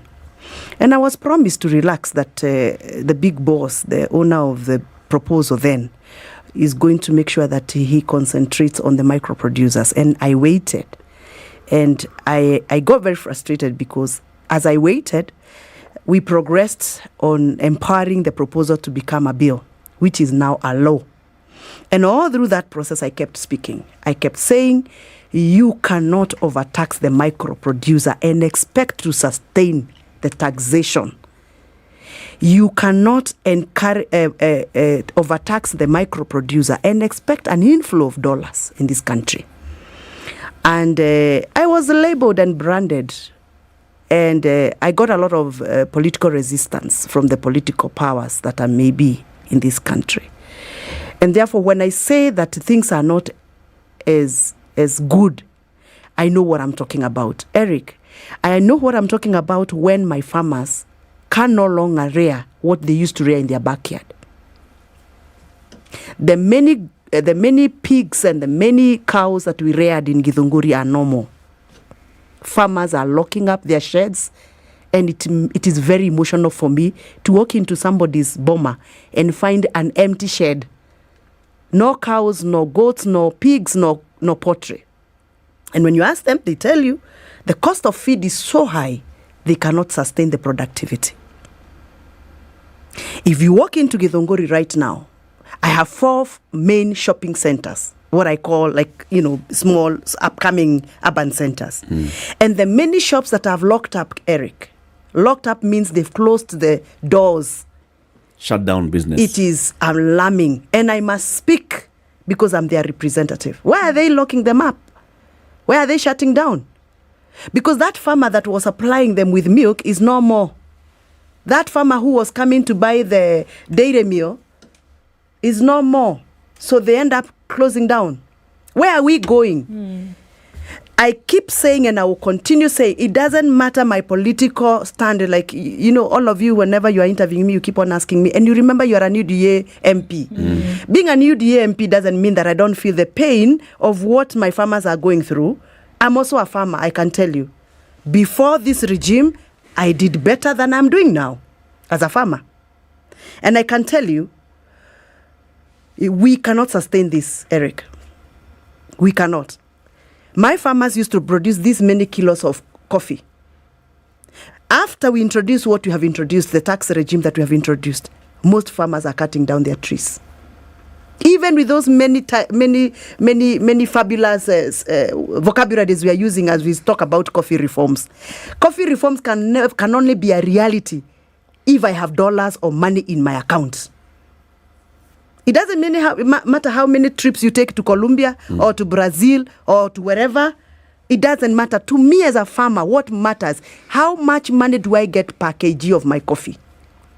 What matters is how much kilograms do we sell at the coffee exchange in Nairobi? And how many kilos are you able to produce? Exactly. And what is the quality of that coffee also?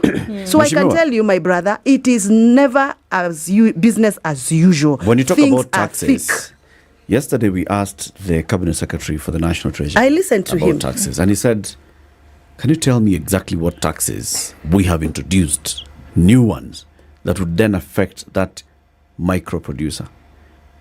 What new taxes are these that would make somebody who was rearing pigs be unable to do that anymore? Dairy farmer, a poultry farmer. What new taxes are affecting that micro producer? One, the cost of fuel triggers an upward increase of all the farming inputs, whether there is taxes or not. Because if fuel levy is at 16%, that person who produces dairy meal for me and uses electricity or uses diesel will definitely have to put for me that extra charge on my cost of feeds. And that not only feeds, I mean every input, all the salts that we use, all the milking jellies that we use, everything goes up. Number two, I don't know whether you know that if I want to sell my pigs to some of the off-takers company that has traditionally been our off-takers, I have to produce an ETR receipt. An ETIMS. And most of my farmers don't even know what that is. And so there is that fear that I would rather slaughter my animal in my backyard and sell it at a throwaway price because nobody will ask me for that KRA voucher than take it to where I was taking and I was getting value for my money. Product. And that is why most farmers are running away from farming. All the farmers that were selling broiler chicken, they are all closing down. Because any hotel that is taking your poultry products will not take it traditionally the way they have been. You have to produce the KRA. But it's free. It is not free. The ETIMS is free. It is not free because that machine cost 40,000 shillings. Will you give me the 40,000 shillings for me to buy the equipment? ETIMS is electronic. You just need to install it on your phone. You are speaking like that laptop. when you are in Standard Media Group setting. Please come to a place called Gadhiongoi in Gedega and you tell a farmer about a KRA machine that's supposed to produce online milk. You know, let us go to the grassroots. Let's think grassroots. Essentially, what you're saying, Mheshimiwa, is simply this. Let me finish my submission. Please finish your submission. I don't know whether you know there are people they are calling KRS, Kenya Revenue Service Brigade.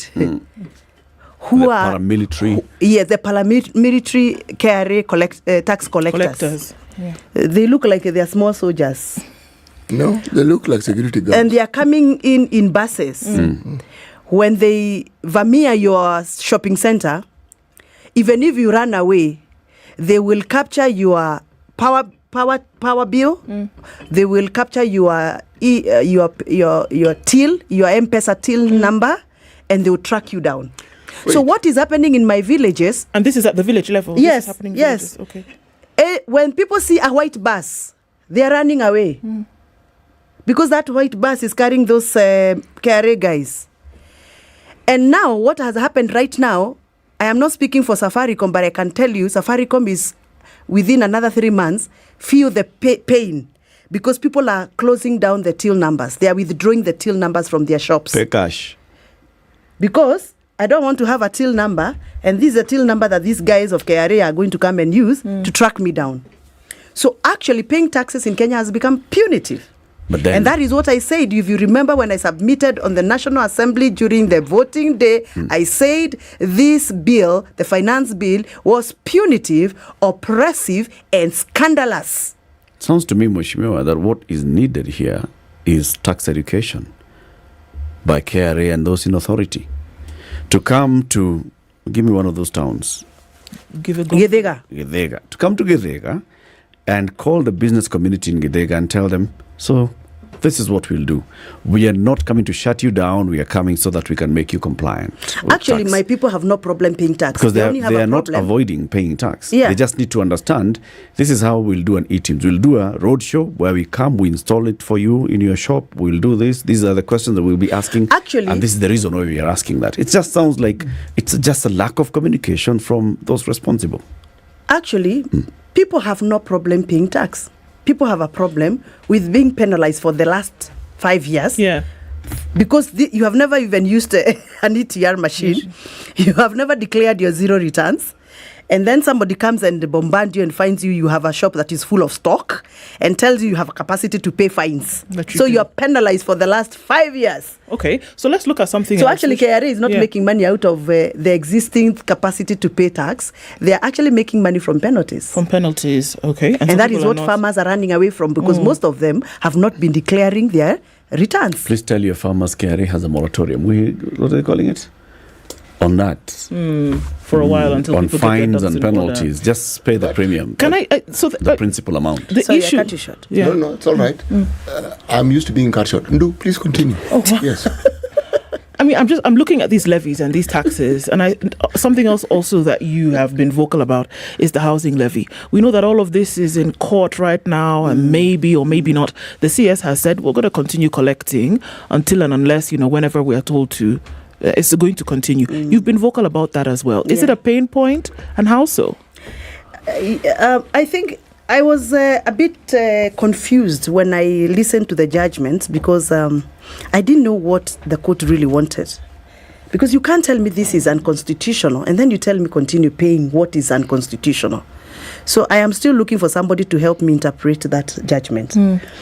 But I think housing levy is one of the most contentious issue that we have right now within the 2023 Finance Act. Because I represent people who live in the rural village, and most of them have at least a piece of land where either when you got a job and you qualified to start paying house levy, you took a loan and started off your own house, or you bought a plot somewhere and you started construction, and you have been paying that loan, and then the government comes in and tells you now you need to start paying house levies. So that is double taxation to me. The people I represent, really, their need is not, the first priority need is not housing. The people I represent in Githunguri, and that is why I said the people of Githunguri have told me that they are not interested in housing. They are interested in markets. They are interested in value addition chambers. They are interested in revitalization and revamps of coffee farming, tea farming, and milk farming.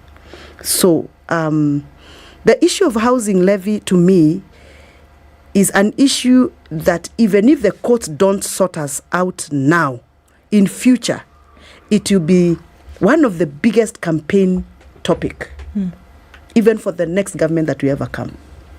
Because I still don't understand how you come to Kiambu County. My land is worth 300 million.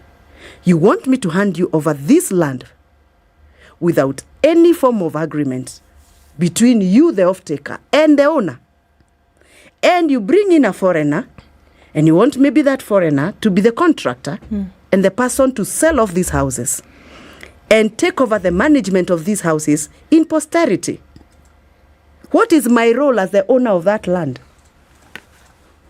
Remember, this land is valuable. So that is a very contentious issue. And the legal framework that has been managing the issue of housing, to me, is still not very clear.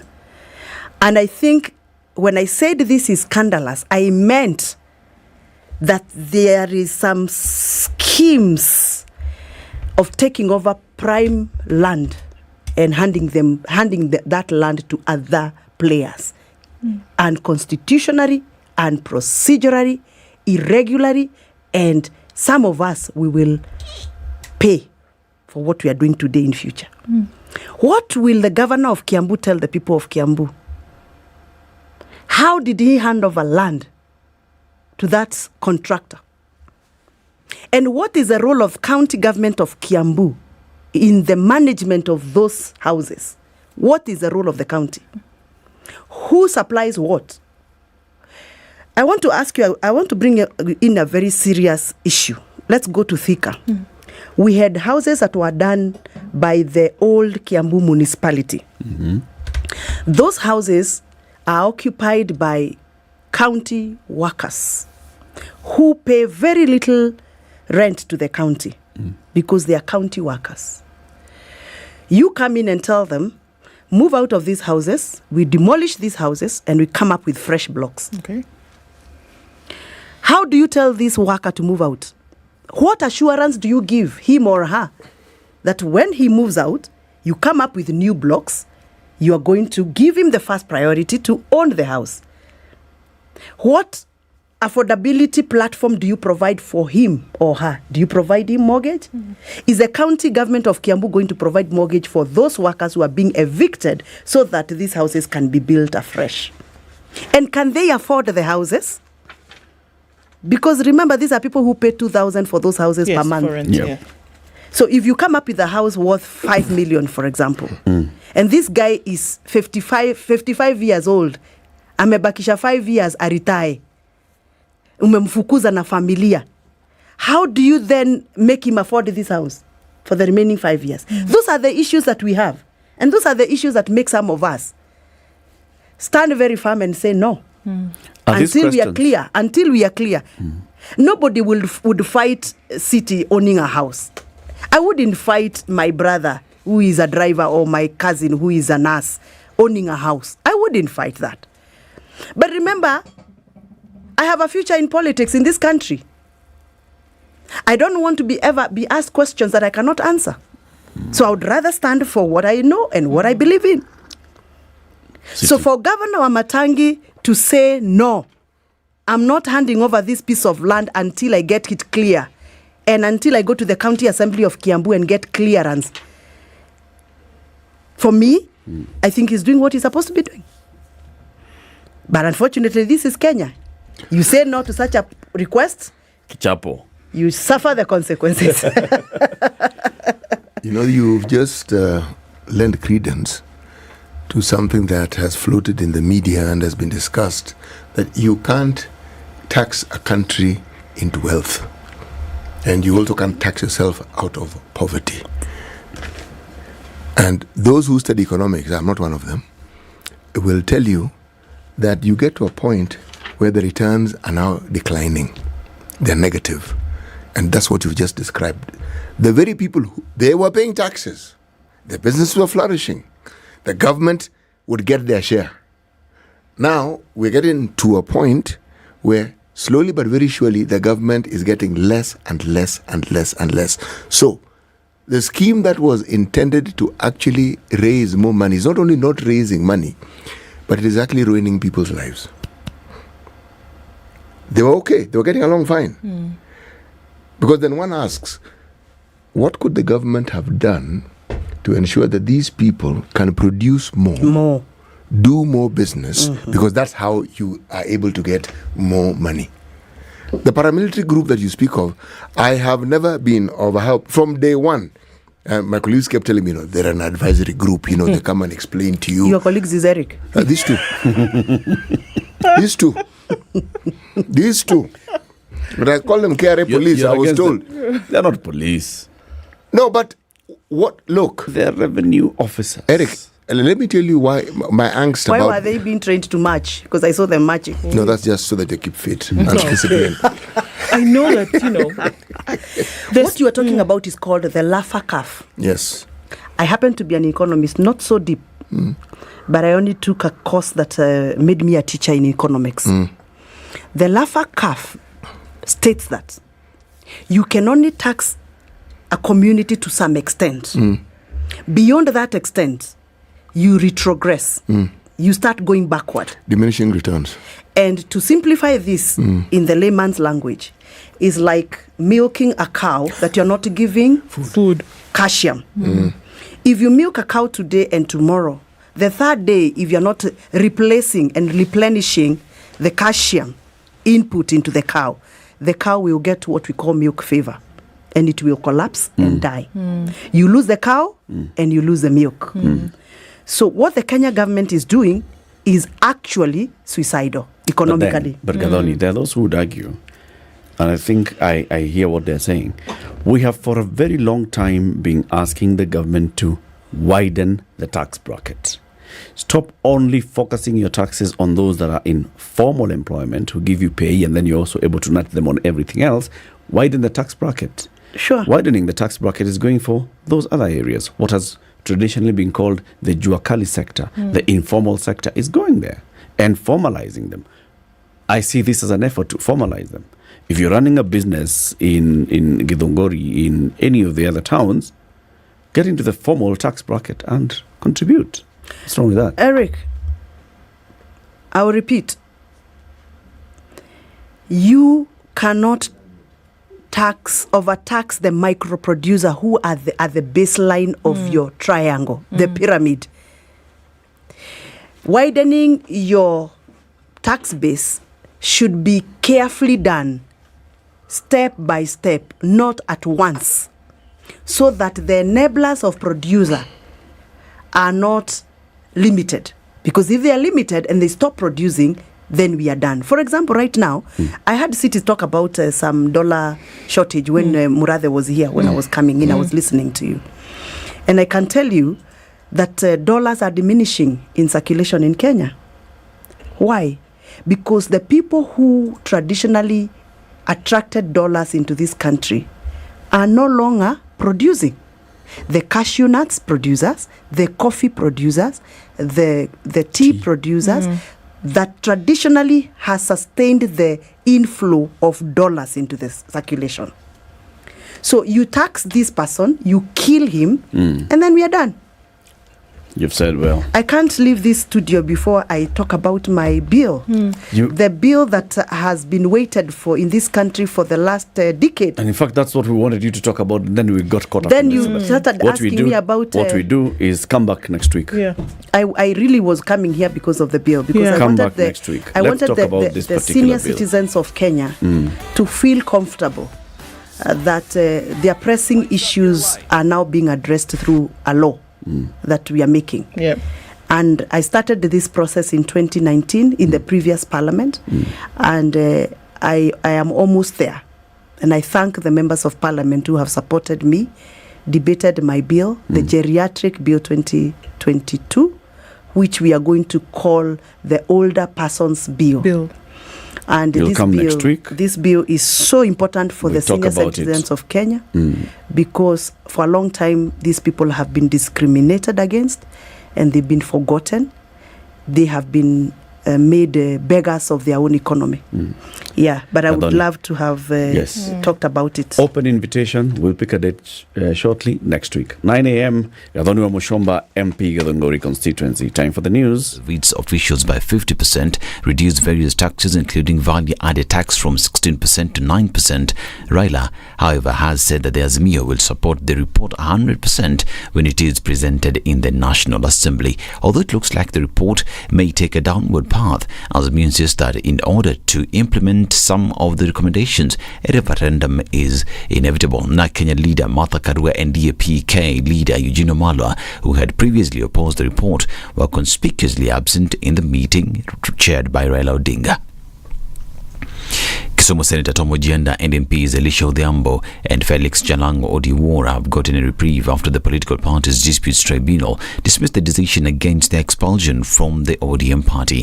Ojienda, Odhiambo and Jalango were expelled alongside MPs Karoli Omondi of Suba South and Gideon Ochanda, who equally won the case over allegedly betrayal. The tribunal ruled that the ODM legislators were denied a right to a fair hearing. This even comes as ODM leader Raila Odinga has urged members to appeal party resolutions whenever they are not satisfied with them. And Senate Speaker Amason Kingi has called on senators to consider censuring 3 cabinet secretaries after they failed to show up for a scheduled appearance before the plenary. This is after Prime Cabinet Secretaries Musalia Mudavadi, NIA CS Davis Chirchir and National Treasury CS Njuguna Ndungu failed to appear before the senators to answer to questions in regard to the conduct of their ministries. Senators led by Boni Halwale and Edwin Sifuna, among others, condemned the conduct of the 3 ministers as unbecoming. The CSs said that they were unable to attend the session because they had travelled to Dubai to attend the COP28 meeting. The families of 5 people who were allegedly killed by KDF officers in Uasin Gishu County now want the officers to be held accountable. The families have said it is a crime for the suspects to continue with their normal lives while those who depended on them have died. Human rights activist Kimutai Kirui condemned the act and said that the families must be compensated.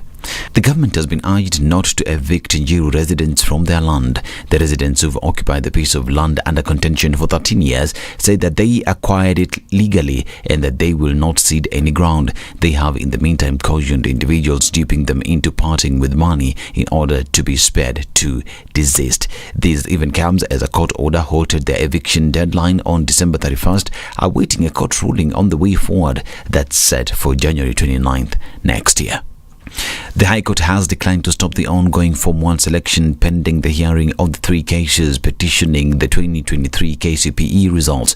Justice Lawrence Mugambi instead ordered for the cases to be heard on February 7th next year and that the petitioners serve the Education CS Zeklamachogu and NEC with their pleadings within 14 days. Meanwhile, NAT has questioned the NEC's role in overseeing the results after several irregularities were reported in the results. Trans Nzoia SG George Wanjala says the council hurried in announcing the results before counter-checking them. The Kenya Union of Clinical Officers have issued a 21-day strike notice to the government. KUCO take. The Kenya Union of Clinical Officers have issued a 21-day strike notice to the government. KUCO officials led by Peterson Washira and George Gibore say county governments and the Ministry of Health must expedite promotions of all qualified COs as well as fulfill the CBA agreement. This is Newswire. I'm Dennis Aseto. Good morning.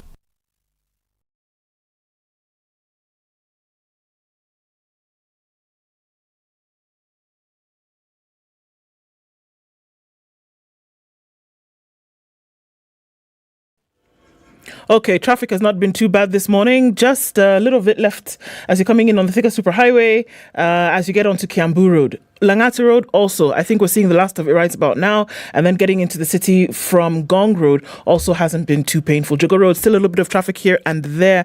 We're still dealing with the morning. Let's see what happens as we come to the end of traffic hour. And we'll talk on SpiceFM KE on X.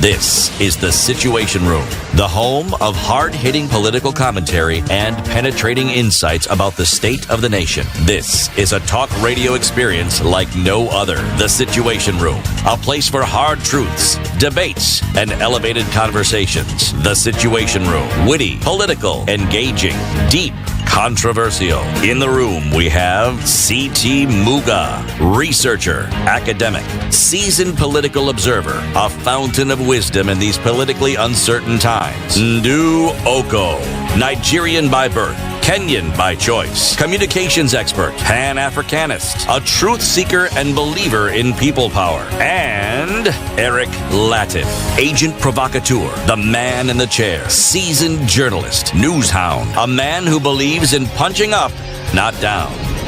This is The Situation Room, the only way to start your day. The final hour of The Situation Room today, this final day of November.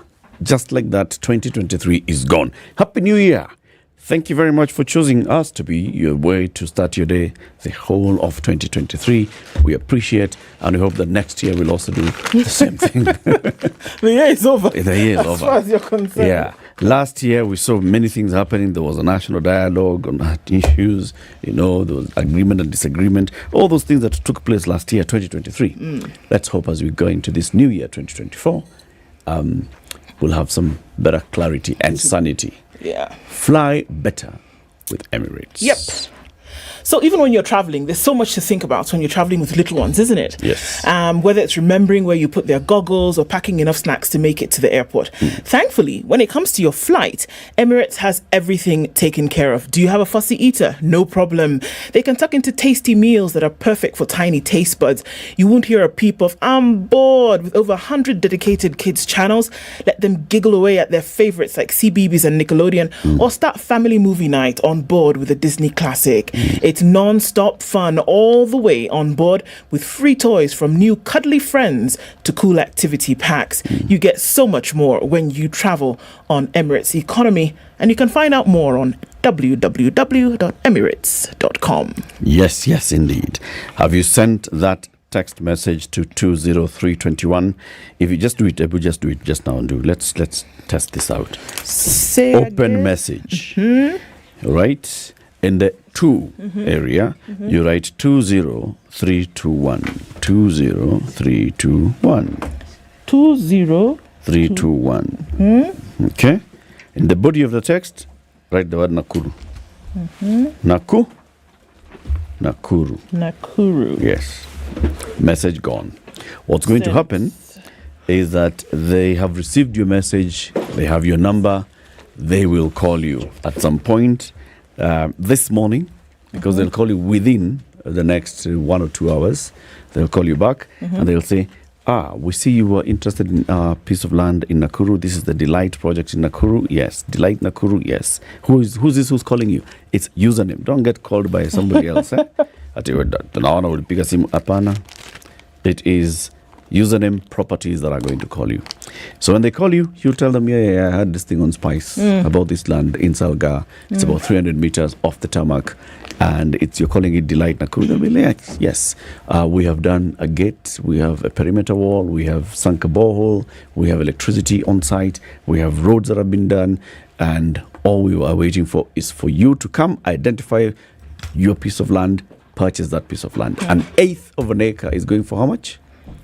799,000 shillings. And if you buy today, among the first 50, you will pay for 750,000. That's it. Yes. You can pay 80,000 first, and then in 30 days, you pay the balance. Yes. Or you can go and have a conversation with them and you say, I had other things that I'm doing. Can you allow me over time to pay pole? Malipo your pole. They'll also agree for you to do that. So you have a conversation with them. They take you through this. There's also site visit. If you'd like to go there and see, you can call them and then you arrange and you drive yourself to the gate, enter. They'll show you. Or you can go with their people. Yeah. They will give you site visits on Wednesdays and Saturdays. Pick up from Kencom in Nairobi at 7 a.m. or pick up at Nakuru West Side Mall at 8:30 a.m. You go to Delight Nakuru, see the property, Botochomewe Nyama hapo Salga, see land, pay land, come back with land. Sawa. Now, we said we are also going to continue with our education conversation in this other hour, and our guests are in the studio. We have two of them. Jane Mwangi is the head of secretariat at the Kenya Association of International Schools. Patricia Echesa Karioki is the head teacher at Rusinga Schools. Good morning, ladies. Good morning. Welcome to Kenya's biggest conversation. Thank you for having us. Good to have you here. City has stepped out. He's dealing with 1 or 2 issues. City is a man of meetings and meet the people to announce there's who has come to visit, and he's going to take them around the property. So he'll be joining us as we continue the conversation. Okay. As we were teasing this conversation earlier, we said, we'll be talking about competency-based curricula. We have the local one, CBC, competency-based curriculum. How simple can it be? As in, easy. What is the competency-based curriculum of Kenya? It's called the CBC. It's called CBC. What is the competency-based curriculum of the UK? It's called IGCSE. What is that? No, GCSE. The GCSE. Yes. And then they export it becomes I. Yes. Okay. And we said it's intergovernmental? International General Education for Secondary something. Education. Yes. So what is it again in full? International General Certificate of Education. Right. Yes. And it's not international, it's just the General Certificate of Secondary Education. Just like the Kenya Certificate of Secondary Education. Exactly. So them, they just to call it British. They call it General. Okay. Then there's the other one, IB. What's IB? International Baccalaureate. What's that? It's an international global approach to offering a global education that cuts across cultures, communities, societies. And they actually use 3 key languages, French, Spanish, and English across the world. International Baccalaureate. Yes. There's also another one. AP. What is AP? AP is shall we say it's a simple way to call the American curriculum. Let's just call it the American curriculum. Now, the American curriculum in the States is very, how shall we say? federalized. Each state runs its own curriculum. But when they come to other countries and then internationalize it, they can call it. They call it AP. Yes, they can call it AP. They can call it the American curriculum. Yes, as well, the full term for that is advanced placement. Yeah. And it's equivalent to post-secondary, which is pre-university. It's equivalent to the A-level, IB diploma. That's AP. Okay, because I remember in high school, I took some AP courses. Yes. And so those were like advanced algebra, trigonometry, advanced English composition, things like that. That's what we're talking about. Yes. Okay. Yeah. So it's pre-university. It is pre-university. It's after high school. It's the bridge between after that. 16 plus. Yes. After secondary education. It's part of secondary education. It's part of secondary education. But you have to think. But I think you're thinking about it through the Kenyan lens. I'm thinking about it through the child's lens. So this child has gone through some basic education at some level just before they go into higher or tertiary. There's this. Yes, it's all part of secondary. Okay. Part of secondary education. Yes. Higher. Sabis. Sabis is a standalone curriculum developed. I believe it was an Irish nun in Lebanon.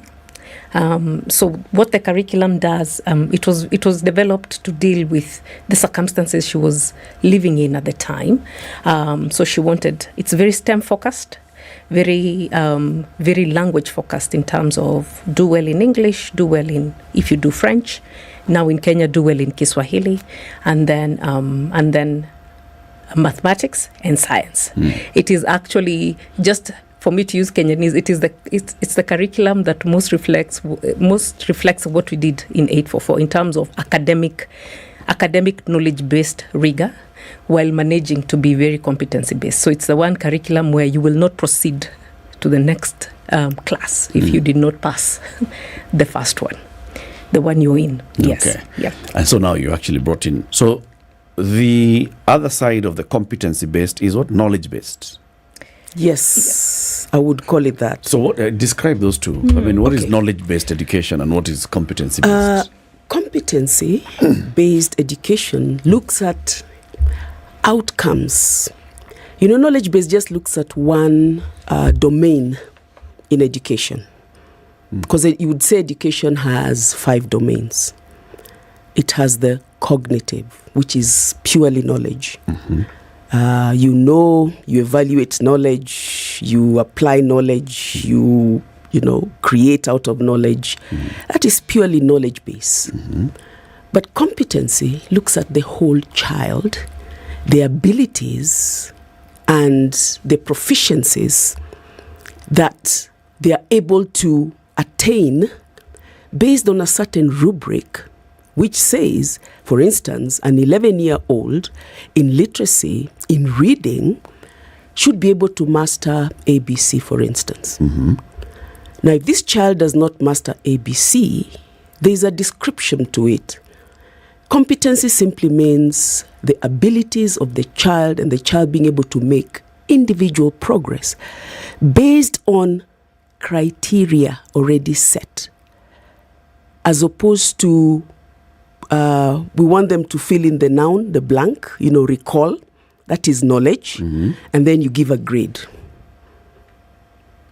So competency embraces the wholeness of growing this child to develop holistically in the affective domain, in the cognitive domain, in the social domain where they learn to live with others, where they learn to embrace others.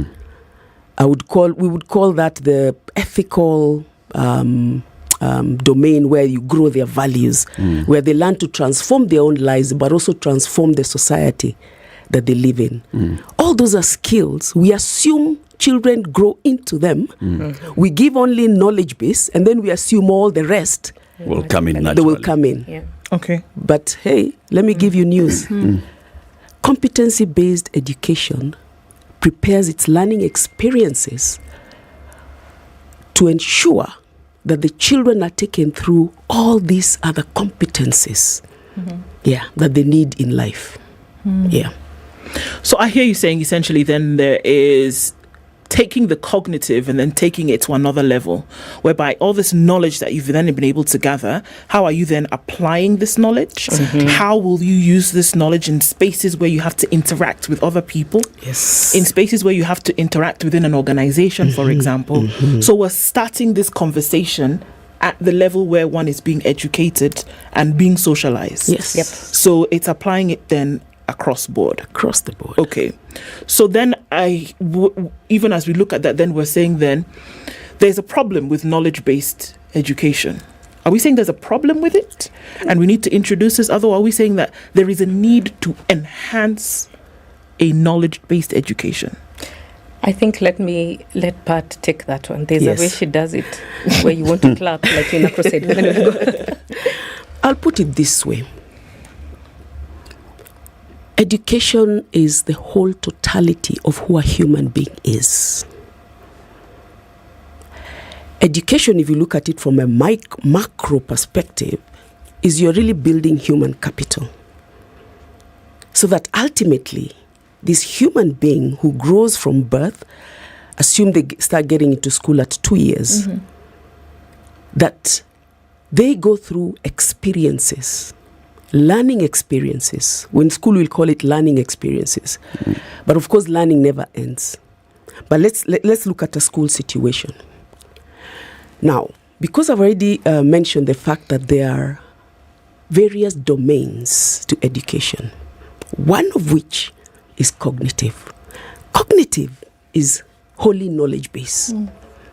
Now, if we base all our education just on knowledge, children just being able to regurgitate and remember facts, where will the facts take them? What can they do with the facts? How will they integrate and collaborate with the others in experiencing these facts? Where is experiential learning? Because competence is about experiential learning, bringing the outside into the classroom, democratizing the class space.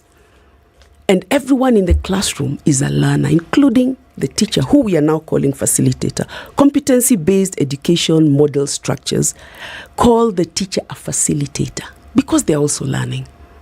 Why are they learning? Because, again, it's focused on the child. And the child have different abilities, different aptitudes. That's why we do formative assessment in competency-based learning. Or competency-based education. Why? Because we want to establish this one individual. Where are they at in terms of their aptitudes? Are they highly gifted in the literacy, numeracy, logic patterns? So now a teacher can begin to work through their methodologies and the styles to meet the needs of the children that they have in class. If I'm just focusing on, by the end of this lesson, I need to have finished. That is called teaching. But where is the learning? Now, competency-based focuses on the learning. On the learning. Okay. Yeah. So we said we'll clap, eh? It's like a crusade, I tell you. Indeed. Well said. Let's look at a practical thing that happens in school today. Using this example of these exams, the KCPE exams that just were concluded. Okay. So usually they'll say by the first term, the syllabus has been completed. That teaching that you're talking about, I've taught you that this is the formula, apply here, you get this answer. You apply the formula, you will get the answer, right? Yes. So if I present a scenario to you, you then would have to use your thinking to say, is this the formula that I ought to apply here in order to get the answer? Syllabus is completed in term 1, maybe getting into term 2, right? So by the mid-term of term 2, especially now for these class 8, syllabus has been completed. The teaching is done. They then go into a process, what they call revision. So then they start to revise from class 1, 2, 3, 4, 5, 6, 7, 8. All the knowledge acquired. Everything, you're revising in order to do what? To do this exam. Yes. So now you do then what they call mocks, which will mirror the exam almost to a T. You then get an idea of what this final exam is going to look like. So when you do the exam, you look at her face. She's upset. So when you do this exam on a Monday, they give you the results on Tuesday. Then they say, what we're going to do now is we're going to revise this exam so that what you got wrong, we'll go over it and tell you, understand where you went wrong, and so that you can then now come and apply it for the exam that will take place on Friday. The next one that will take place on Friday. What's going on there? Is that learning? No, I want to have sympathy for. I want to 844, because that used to happen with 844. I did 844, so it happened to me. It has happened, I think, for the 38 classes that did KCPE. Even the 39th one, they did it. Oh, it's been 39. But anyway, never mind. Yeah. Math is not my forte. But that notwithstanding, because we did not create the structure for 844, we simply compressed curriculum, added a year to primary, compressed secondary to 4 years, and then never wrote the framework. We just kept, it was such a heavy curriculum. So teachers had to wrap up this syllabus, ensure that kids, they can tick the box, this child knows X. And then we removed all tech, all music. We removed the soul of the curriculum, so to speak, and reduced it to 2 high-stakes exams. And then we categorized schools so that we say at class 8, when you're 13 years old, and it was such a disservice. Since I'm an avowed apologist for CBC, I will try and explain why. So at class 8, this child is 13. We are doing to them what you have just described. And because they have to consume this body of knowledge and reproduce it in this exam, we force them to come to school at 6 or 5:30. Or sleep in school. Or I don't know that it ever got that bad. Class 8's are boarding. What are we talking about? Okay, yes. Yeah. So because we need them to reproduce a certain result so that they can go to the school we've resourced, the national school or the extra county school, so that they can go get the A, so that they can go, so that we can imagine that their lives will be better. Okay. We simply stopped treating children as human beings. It's a factory line. So that is what we did with 844, which is why I think, which is why we are glad that finally we are all CBC country. The curriculum can respond to dynamism, can respond to the teacher. Yes, so that's just it. But then, in reality, 844 was also a CBC curriculum. In the beginning, it was these designed domains that you've talked about, Patricia, cognitive knowledge. You're sitting in class and you're getting that.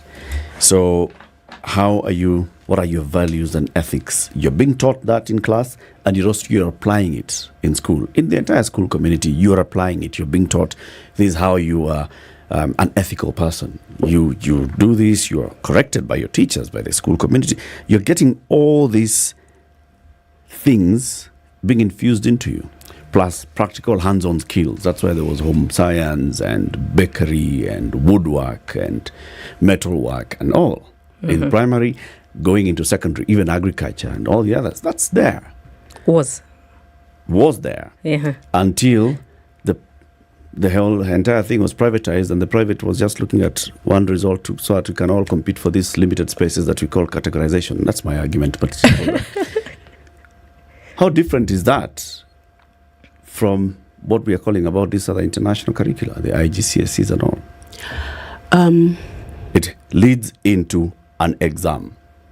Whether you want to call it the IB diploma exam, whether you want to call it the IGCSE exam, it leads into an exam. KCSE leads into an exam where you're assessed on knowledge, mostly.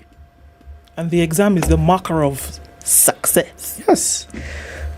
And the points that you get will then determine the kind of course that you'll take in the subsequent years.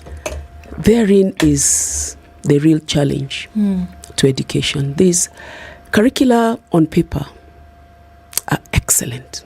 If you read every curricula, whether it's Reggio Emilia, whether it's Montessori, whether it's AP, whether it's Rudolf Steiner, they all talk about, especially competency-based curricula, they all talk about child-centered.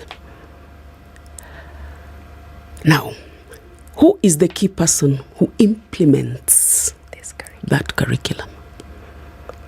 It's the teacher.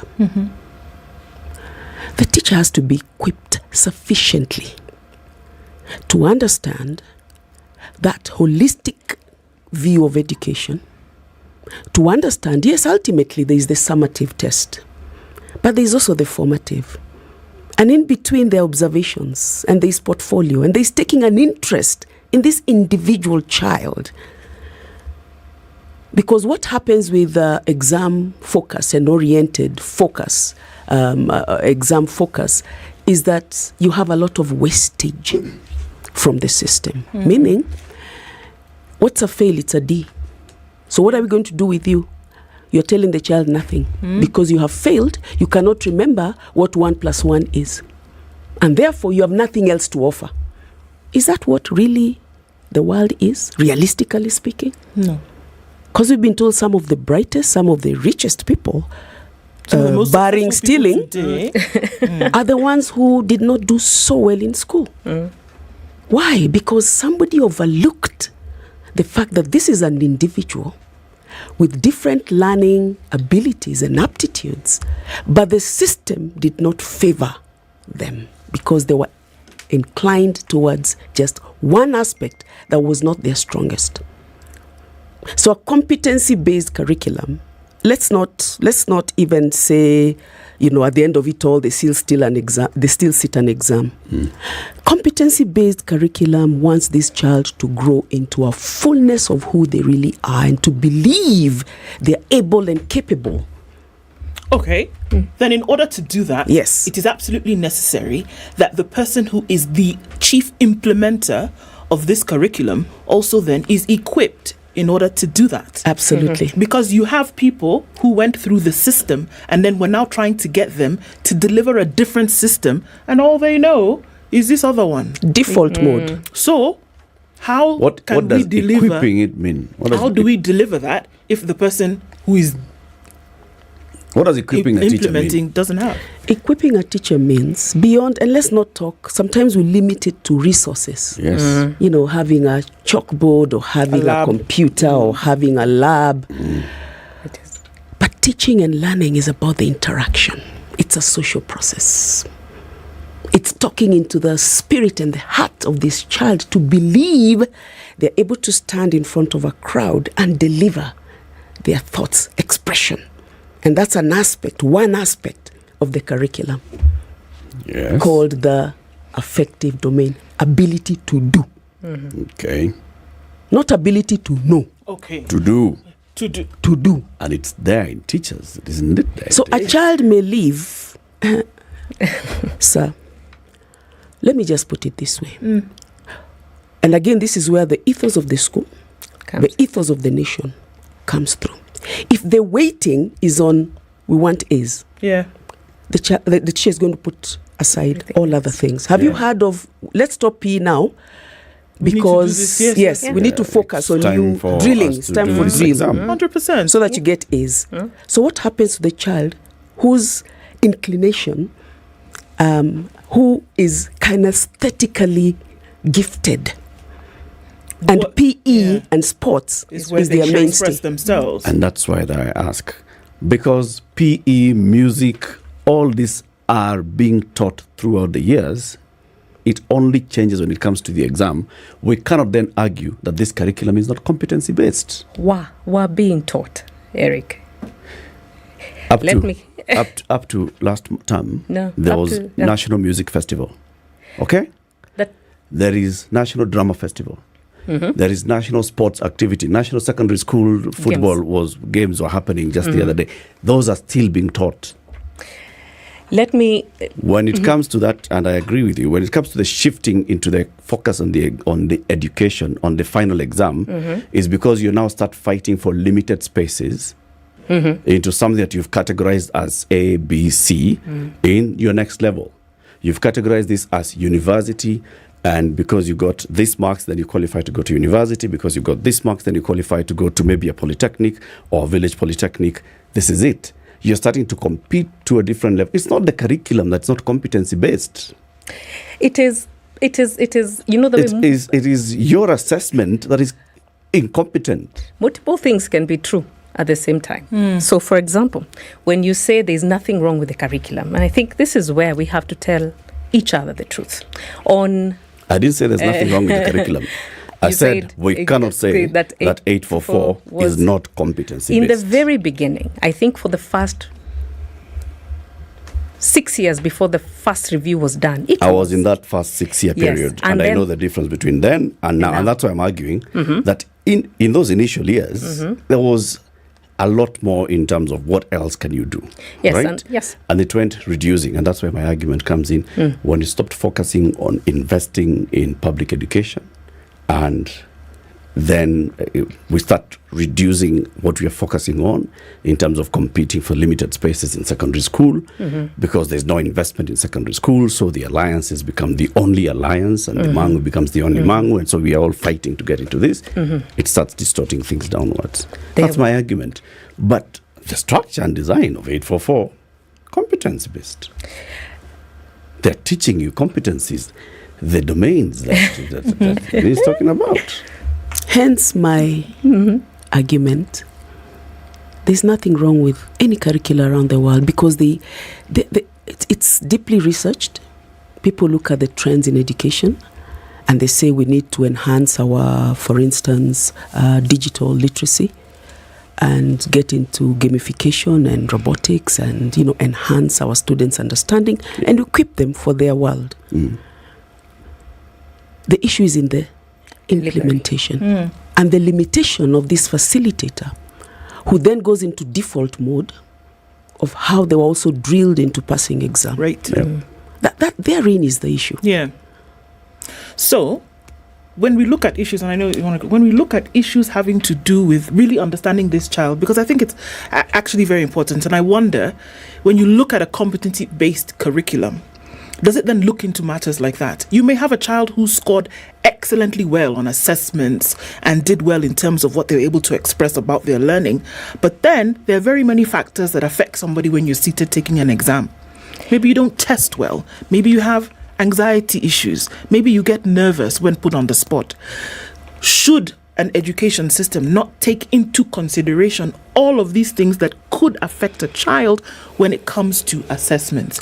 Because again, somebody who does well, the star of the class, there are many examples every time we look at exams, and people are wondering, this one is an A student, but they got a 3 whatever, These are the things that we're saying. Are they all taken into consideration when we're talking about this curriculum? They should be. Because that's what competency means. It means that there is an aspect of socio-emotional learning that if we don't take care of now, and it's what is called now, we are calling mental health, that affects the child's, how do we put it, an ability to reach their potential. And hence that is why schools that care and they say they are student-centered must incorporate an aspect where a child's whole growth, mental, spiritual, physical, cognitive, are to a very large measure brought to balance. Because a super intelligent, gifted child, if you want to call it that, may actually fail even to hit a C. Not because they did not read for the exam or revise, but circumstances beyond their control in the family setup then affect. But when you have within the school setup, and that's what contributes, the environment within the school, supporting, so that this teacher notices John is off focus. So talk with the parent, and this is where you partner with the parent. In competency-based education, you need to partner with the parent. Could we find out what's affecting John? And then John goes through a series of, and then a lot of things come out, and you support John, and then John comes back into himself and excels. Let's take a break. We have in the studio this morning Patricia Echesa Kariuki. She is the head teacher at the Rusinga Schools, and Jen Mwangi is the head of secretariat at the Kenya Association of International Schools. We are talking about comparison of all the education systems and what's important for our education system. We'll be back shortly. Tell them about flying. flying. So holidays are coming around the corner, isn't it? And Emirates has great offers for you. Let's talk about business class a little bit. And you can make the journey just as incredible as your destination when you treat yourself to Emirates business class. So your holiday starts with a glass of champagne as you're welcomed on board, and you can stretch out in a spacious seat, pick something from the minibar and recline to favorite movies and TV shows. There's even an A380 on-board lounge where you can enjoy a cocktail and a few canapes with other travelers. The dining is just as incredible too. Enjoy delicious dishes from your destination with some fine wines to match. When you're ready to sleep, you can get a good rest in the fully flat bed. So treat yourself to business class and fly better with Emirates. This is the Situation Room, the only way to start your day. Looking for that perfect Christmas gift? Look no further than Tease the Season. This year, we have a pop-up Christmas market at the Junction Rooftop on Saturday, December 9th and Sunday, December 10th from noon to 5 p.m. The best part? Entry is absolutely free. There will be plenty of fantastic vendors to help you start your Christmas shopping, as well as fun activities for the kids and performances from your favorite Tease the Season artists all day long. Don't forget, the main show starts at 7 p.m, so be sure to purchase your tickets at ticketsasa.com. So, what are you waiting for? Make your plan and let's dive into the season the Kenyan way. Tease the Season, a very Kenyan Christmas.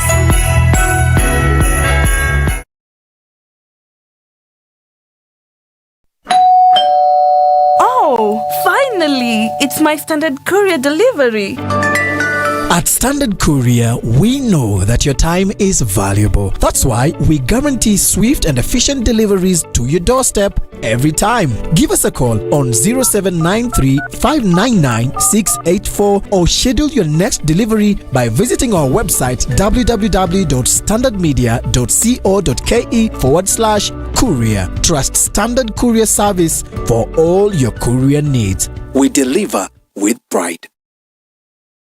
Safaricom has introduced a youth platform which is giving customers freedom to choose what products they prefer, how much to spend, and surprisingly, even the validity period. Join me, Yolanda Mulwa, and DJ Absolute every weekday from 11 a.m. to 3 o'clock to find out more. Get hooked and tap into Vision Yako. Connect, grow, and do more.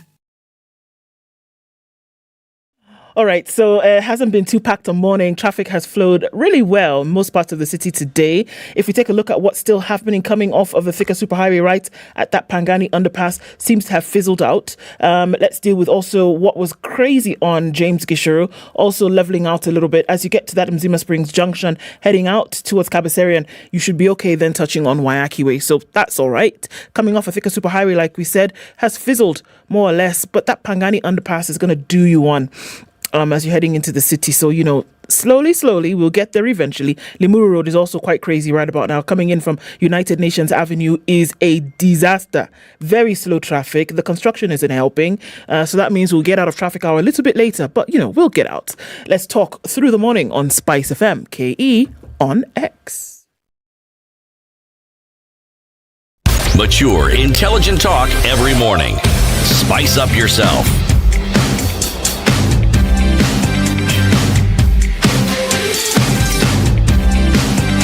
Mornings done right. 94.4 Spice FM, Nairobi. Education Systems, 20 minutes to 10. Jen Mwangi, Head of Secretariat, Kenya Association of International Schools, and Patricia Chester Karaoke, Head Teacher at the Rusinga Schools. We're talking about comparing them, 844 into CBC, and then look at the other international curricula like IGCSE, like IB, like AP, and the others, that we've talked about. And they're all learner based, Yes. Focusing on the learners, focusing on what is the learner getting out of this, how do we improve and make sure that this learner is more all-rounded and they're able to thrive. Okay, so what makes the other international ones, international curricula, good? For example, what do you teach at Rusinga schools? You have IB and IGCSE? No, IGCSE and also BTEC. And you have BTEC? Yes. So what is BTEC? BTEC is business technology course that is research oriented, not exam oriented. It's the one that runs on rubrics and attainment of certain skills and competencies. And at the end of it all, you get a description of whether it's a distinction, whether it's a merit, whether it's a pass. But the children are then linked to industry. It's real life application. So if you're taking business BTEC, for instance, our children every year form what is called the government when we have business week. And those are real life simulations where they take on the role of a CS in tax collection, CS in the environment, allow their children, the rest of the senior students, to write proposals, business proposals. That is what they have learned in class. So they're bringing in the theory into practice. And once then they are approved, they actually set up actual businesses. At what age does a student take BTEC? From 15 years, because they at O level, that is IGCSE, there is BTEC PE, there is BTEC Art. They come and continue with it at post 16, that is the A level, pre-university. Okay. That's where we offer BTEC. So that's a progression. It's a progression. IGCSE then gets into BTEC. No, well, there is A level. There's A level, yes, or BTEC. You and can or mix. BTEC. Yes. Okay.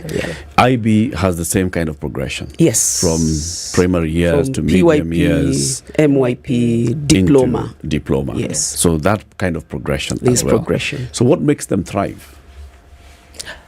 What is it that you would say is the quality of this curriculum that allows a student to be more holistic and also supports the student beyond this education system? Yeah.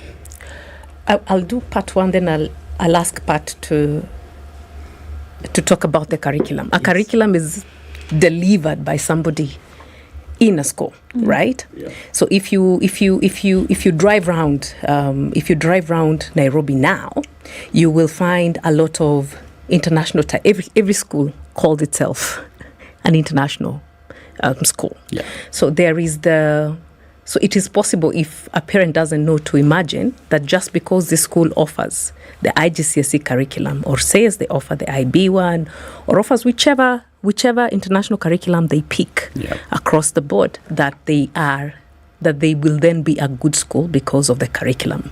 But a curriculum does not make a school good. A curriculum does not make a teacher great. A curriculum is a tool to do something. What an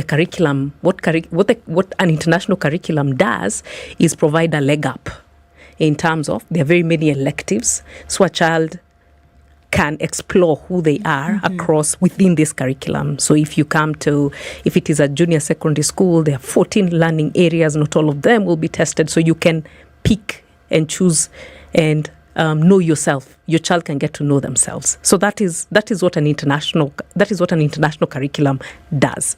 So if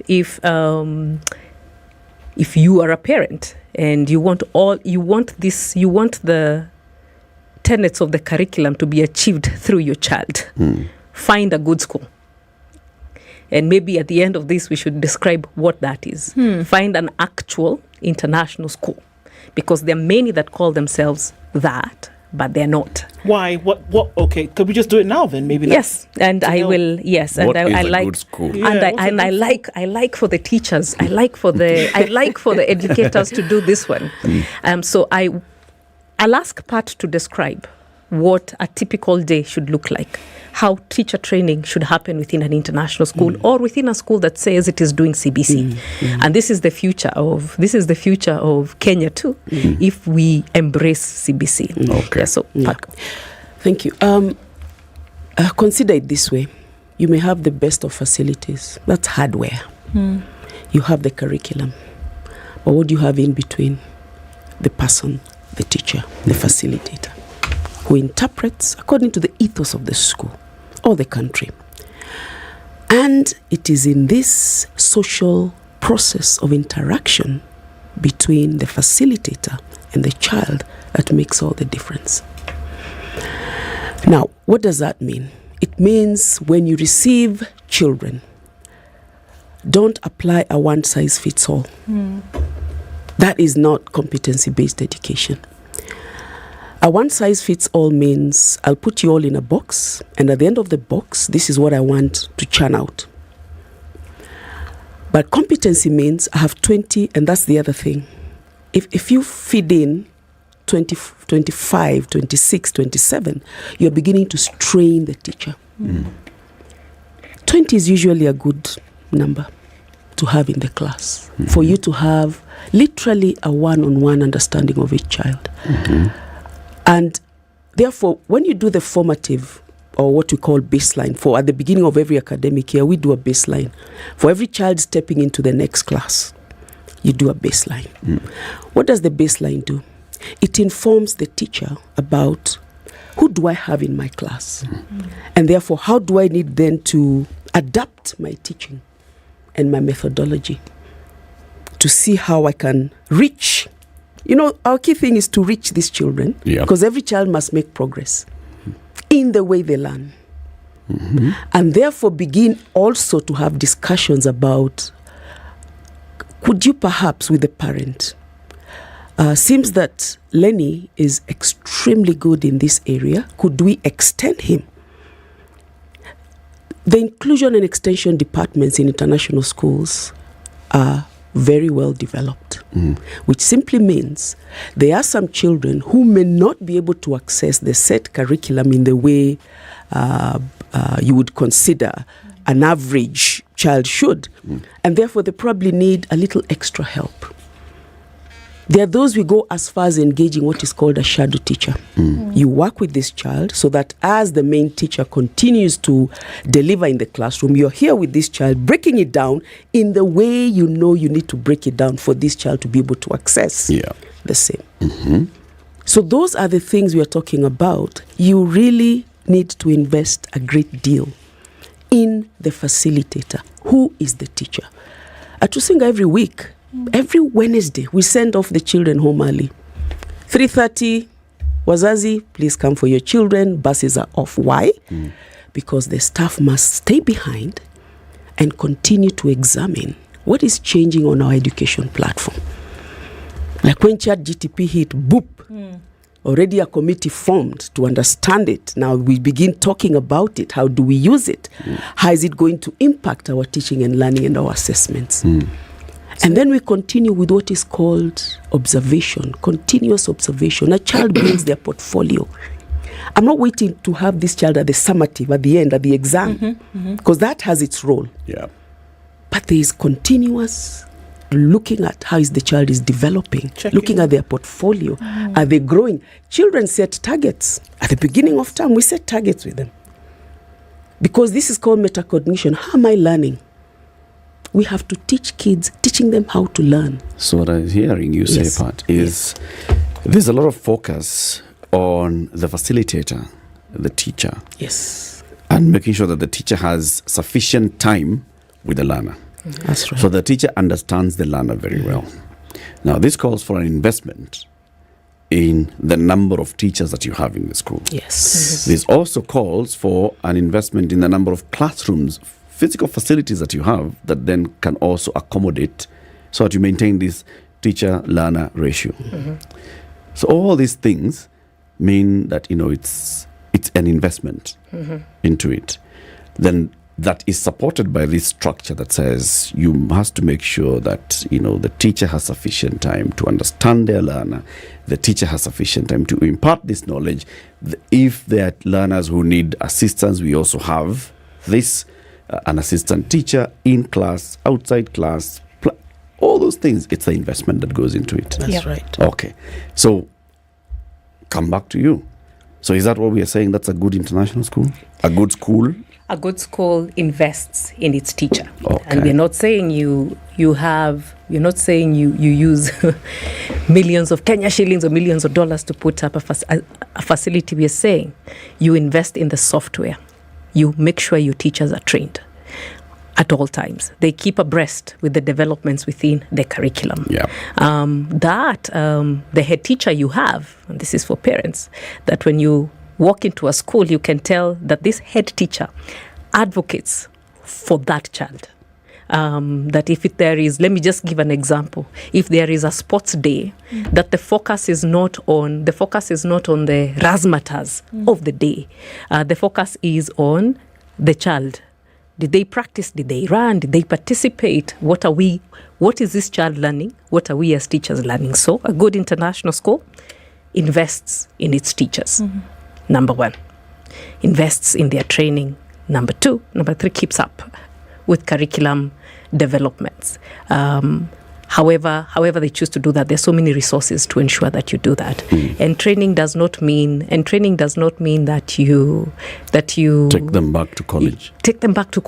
Or keep putting them back through university, because again, you're not using exchequer money. You have to raise this money through fees. It just means that peer-to-peer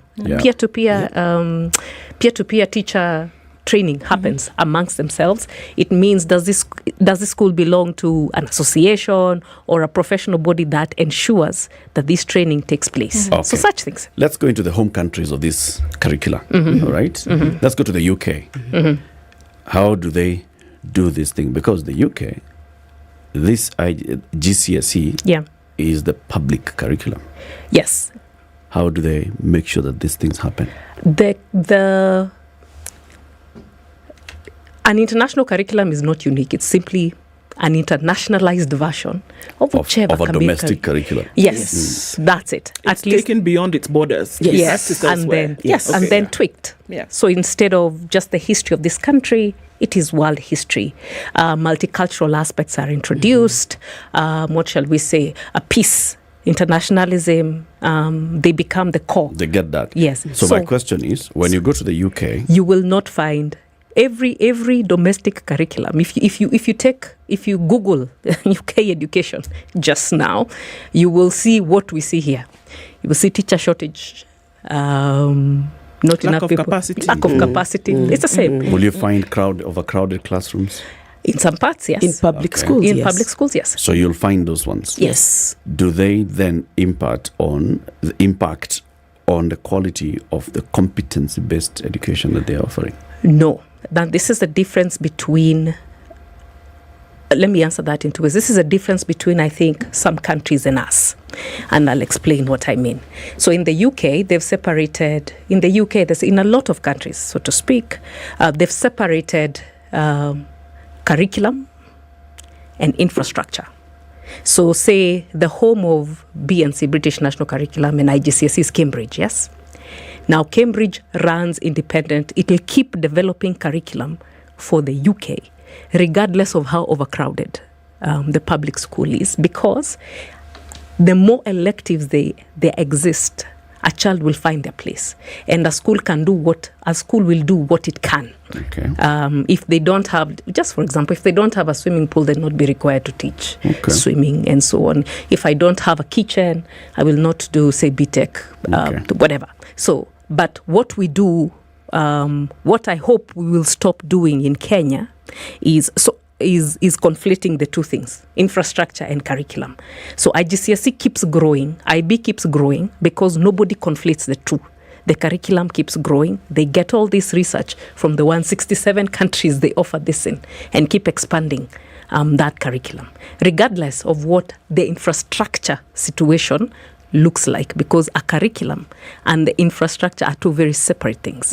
Yes. So this curriculum, like you say, they'll keep churning it out, because in its form, in its true form, if applied in a manner in which is applicable to you as an institution, it will work. That's what we are saying. Exactly. Brilliant, yes. Okay. They actually send regular surveys. So a teacher of English, for instance, will receive a survey from Cambridge. How is this working for you? So once they get that cumulative feedback, then they know that they need to make certain changes. So this curricula is continually updated. Okay. Yeah. And politics is far from this system. Yes. Now, this is what I was saying. 844 CBC, good systems. We politicized it, we played games with it, stopped investing in it, and this is what happens. So now with CBC, even if we adopted GCSE and said, in fact, forget 844, we're taking this thing from Cambridge and bringing it here, and we roll it, with the way we are structured, without investing more in, and I still insist on infrastructure, so that then a teacher is able to be freed to have time to breathe, to have time to notice, oh, there's something called ChatGPT. If a teacher does not even have space, break time is when they are marking because I have the next class and I need to have, to go on it. So if we're not investing in all these things, we're still going to have a problem. Do you think we're going to do that? Eric, let me just first of all say that the current system, CBC, they're calling it CBC, but it does need its own name, simply because all these other curricula, international curricula, are CBC. Mm-hmm. So already we are there.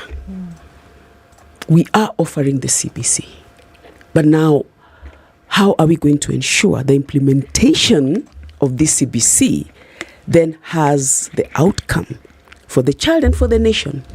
Because ultimately, this is the human capital we are developing for our world. Looking at our vision 2030, we want to be more technologically advanced. We want to introduce STEM.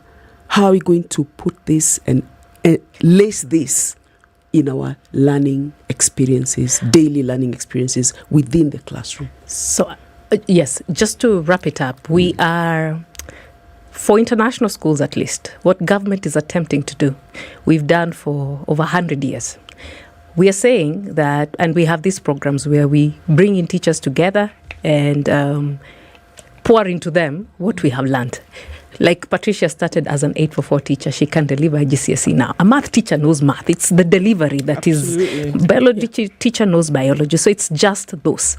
And just as a parting shot, we will move forward the day we stop politicizing curriculum and conflating curriculum and infrastructure. We will be a step forward. And value the teachers. Yes. Well said. Yeah. Jen Mwangi, Head of Secretariat, Kenya Association of International Schools. Patricia Chesa-Kariuki, Head of Rusinga Schools. They've been our guests. Thank you very much for tuning in to Kenya's biggest conversation. Have a lovely day. See you in December. Spice up your life